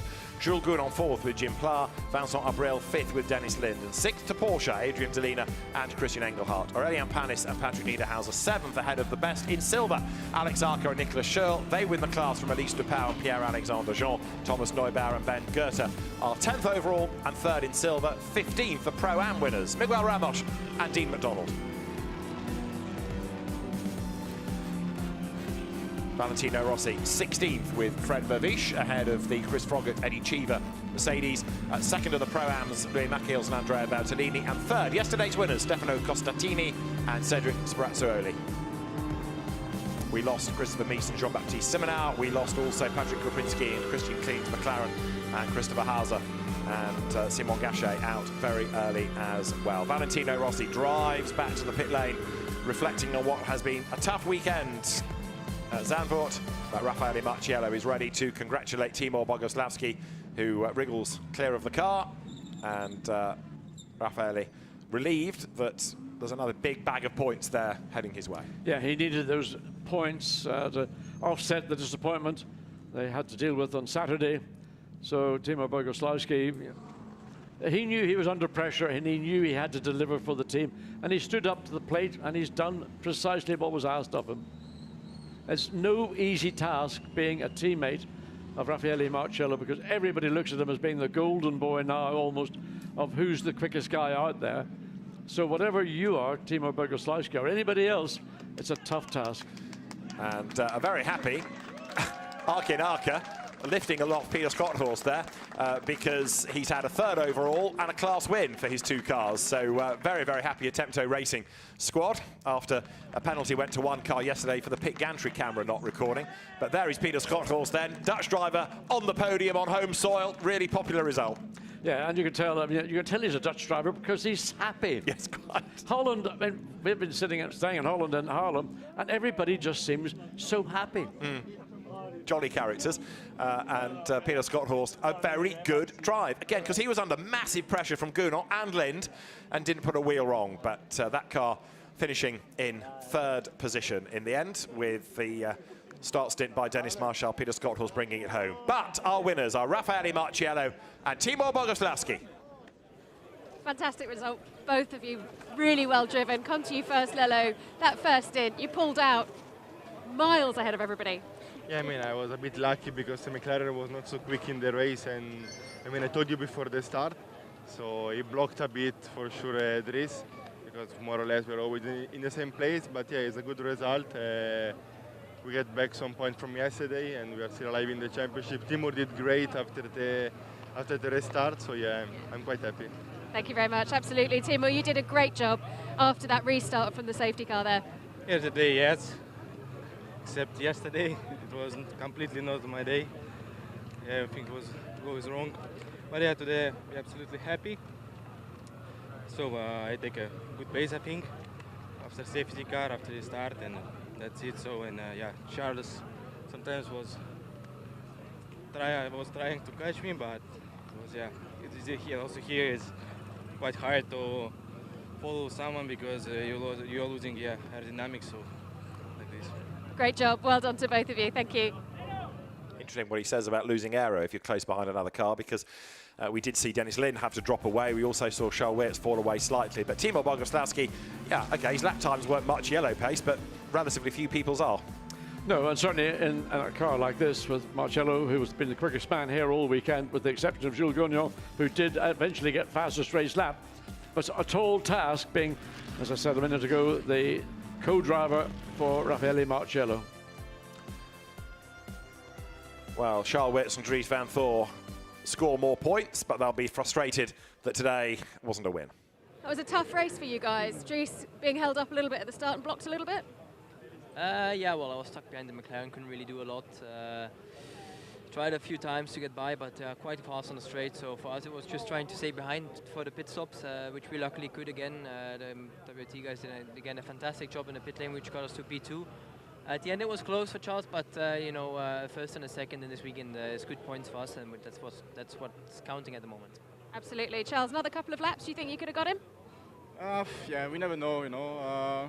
But the thing is, for sure, at the beginning of the stint, it was really good. I think I was catching Timur quite a lot.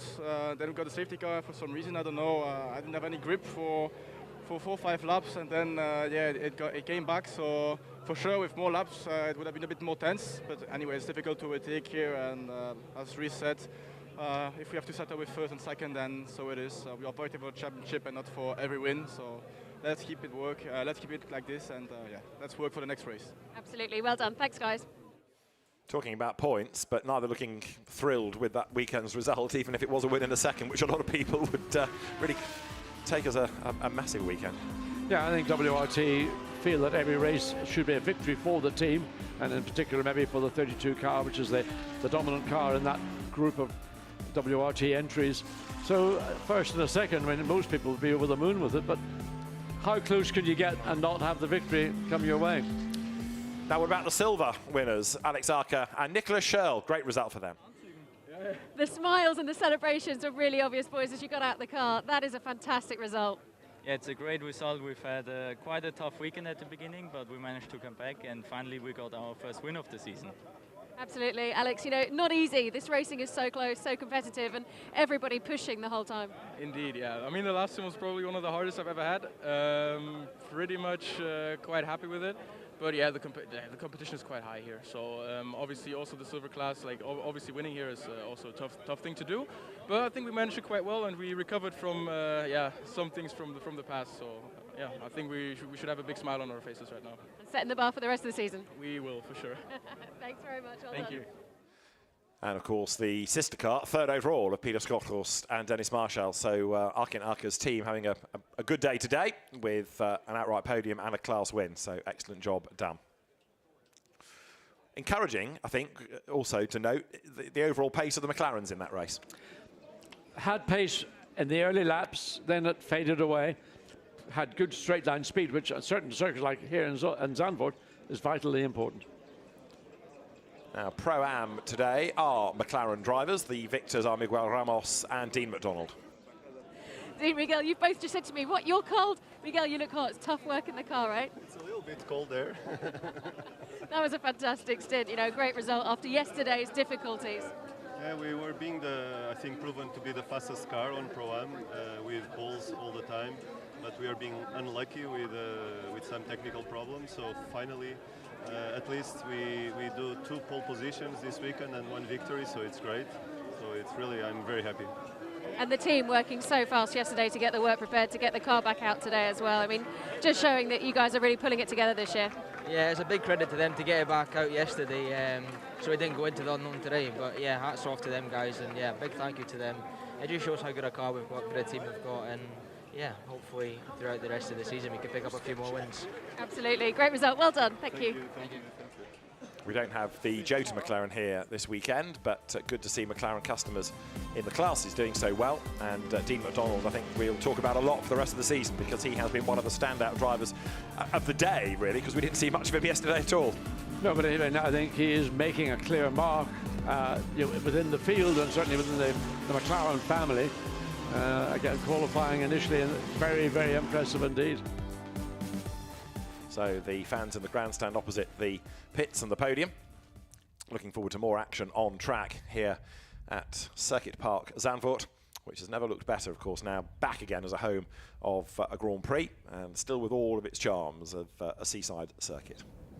So there, that reprofiled Arie Luyendyk curve that spits you back flat onto the pit straight, and that long run down towards the Tarzan hairpin itself looking different with all the run-off tarmac now rather than grass and gravel. But the drivers are about to be brought forward then on to the podium at the end of the second race of the weekend in Fanatec GT at Zandvoort. And Peter Schrothorst, along with his co-driver Dennis Marshall, step forward for third position for Audi, for Attempto Racing, then for second for WRT. Out come Dries Van Voor and Charles Weerts, a win and a second. Not a bad weekend's work as they head for the second step on the podium. But the race winners are for the Codis ASP Mercedes team, Timo Boguslavski and Raffaele Marciello.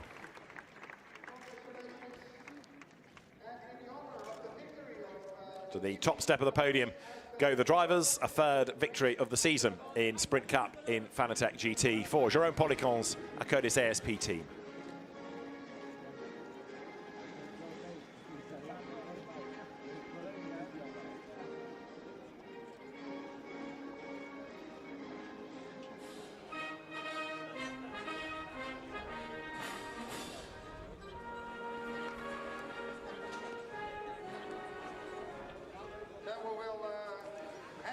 So the French team comes out on top. The margin of victory, only 0.6 of a second. Timo Boguslavski over Charles Weerts as the trophies presented to the Attempto team. Good to see some different drivers on that podium for a change. Yes, it is. Particularly the Attempto team have been working long and hard to get themselves onto podiums. But we've still got the usual suspects up there, the 89 and the 32. And I think that's going to be very much the form for either further sprint races and maybe some of the endurance ones. The one, of course, that will be the big race will be Spa, and that's as unpredictable as sticking a tail in a donkey. Absolutely. Well, the trophies go to the race winners, to Timo Boguslavski and to Raffaele Marciello.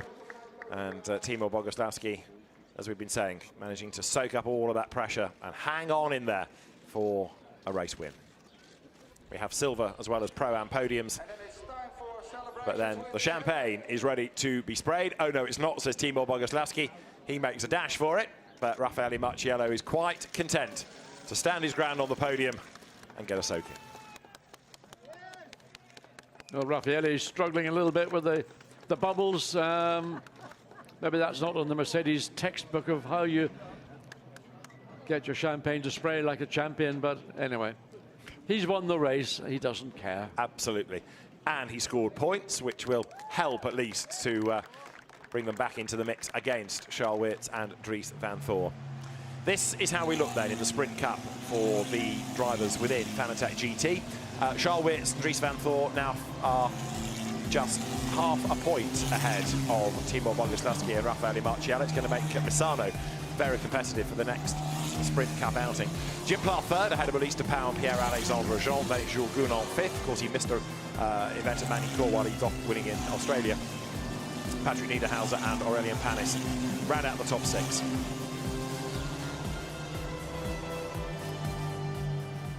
So a very worthwhile race as far as Timo Boguslavski and Raffaele Marciello are concerned, as now the Silvers step forward. Ben Goethe, Thomas Neubauer for third place.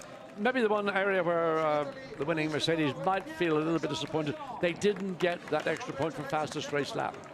And that would have brought the gap down between the 32 Audi and the 89 down to 3 points, which would have been a lot more, let me say, palatable than the 4 points. Second place on the podium, Pierre-Alexandre Jean and Ulysse de Pau. And then the top step to Alex Arca and to Nicolas Schurl for the Attempto Racing team. All smiles.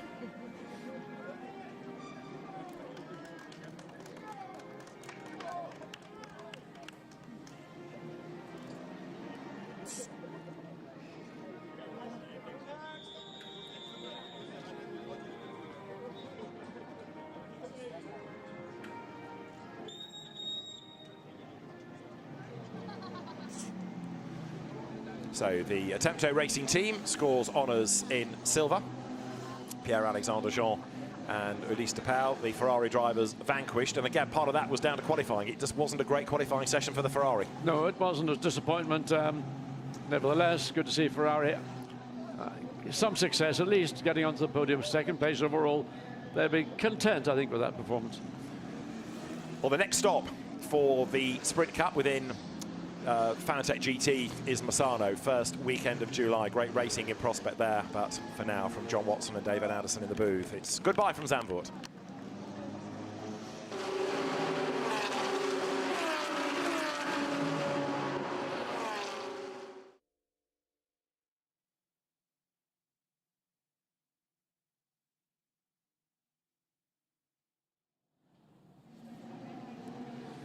So the Silver Cup drivers are on the podium here at Zandvoort, and we have the Pro-Am podium still to come as there the checks to the season-long entrants are presented. And all smiles from the Attempto Racing Audi drivers. A job well done, again, against tough opposition, as the champagne is sprayed. And of course, the silver drivers, if you like, John, the next generation of GT start, and it's an ultra-competitive class. Tell me, a class that in this form that isn't ultra competitive, and I mean, do you think that Ulysse de Pauw and Pierre-Alexandre Jean, they won one of those sprint rounds of Brands Hatch, and that's a pretty impressive performance. So they still have a healthy lead in the class in points from Nicolas Schurl and Alex Alka, Tom Drouet and Casper Stevenson third, from Nicholas Barton, Gio Magnus, Thomas Neubauer, and then Ben Goethe are fifth. So the Pro-Am podium is to come, of course, Pro-Am being won by the Garage 59 McLaren here, Miguel Ramos and Dean McDonald, the drivers. It was Patrick Krupinski and Christian Kleen that led coming into the race, but not finishing. And we'll see how Pro-Am now looks. They are still ahead, Patrick Krupinski and Christian Kleen, but Cedric Sprazzioli now just 4.5 points back. Miguel Ramos and Dean McDonald next. The absent Hugo Delacour ahead of Andrea Bertolini and Louis Machiels.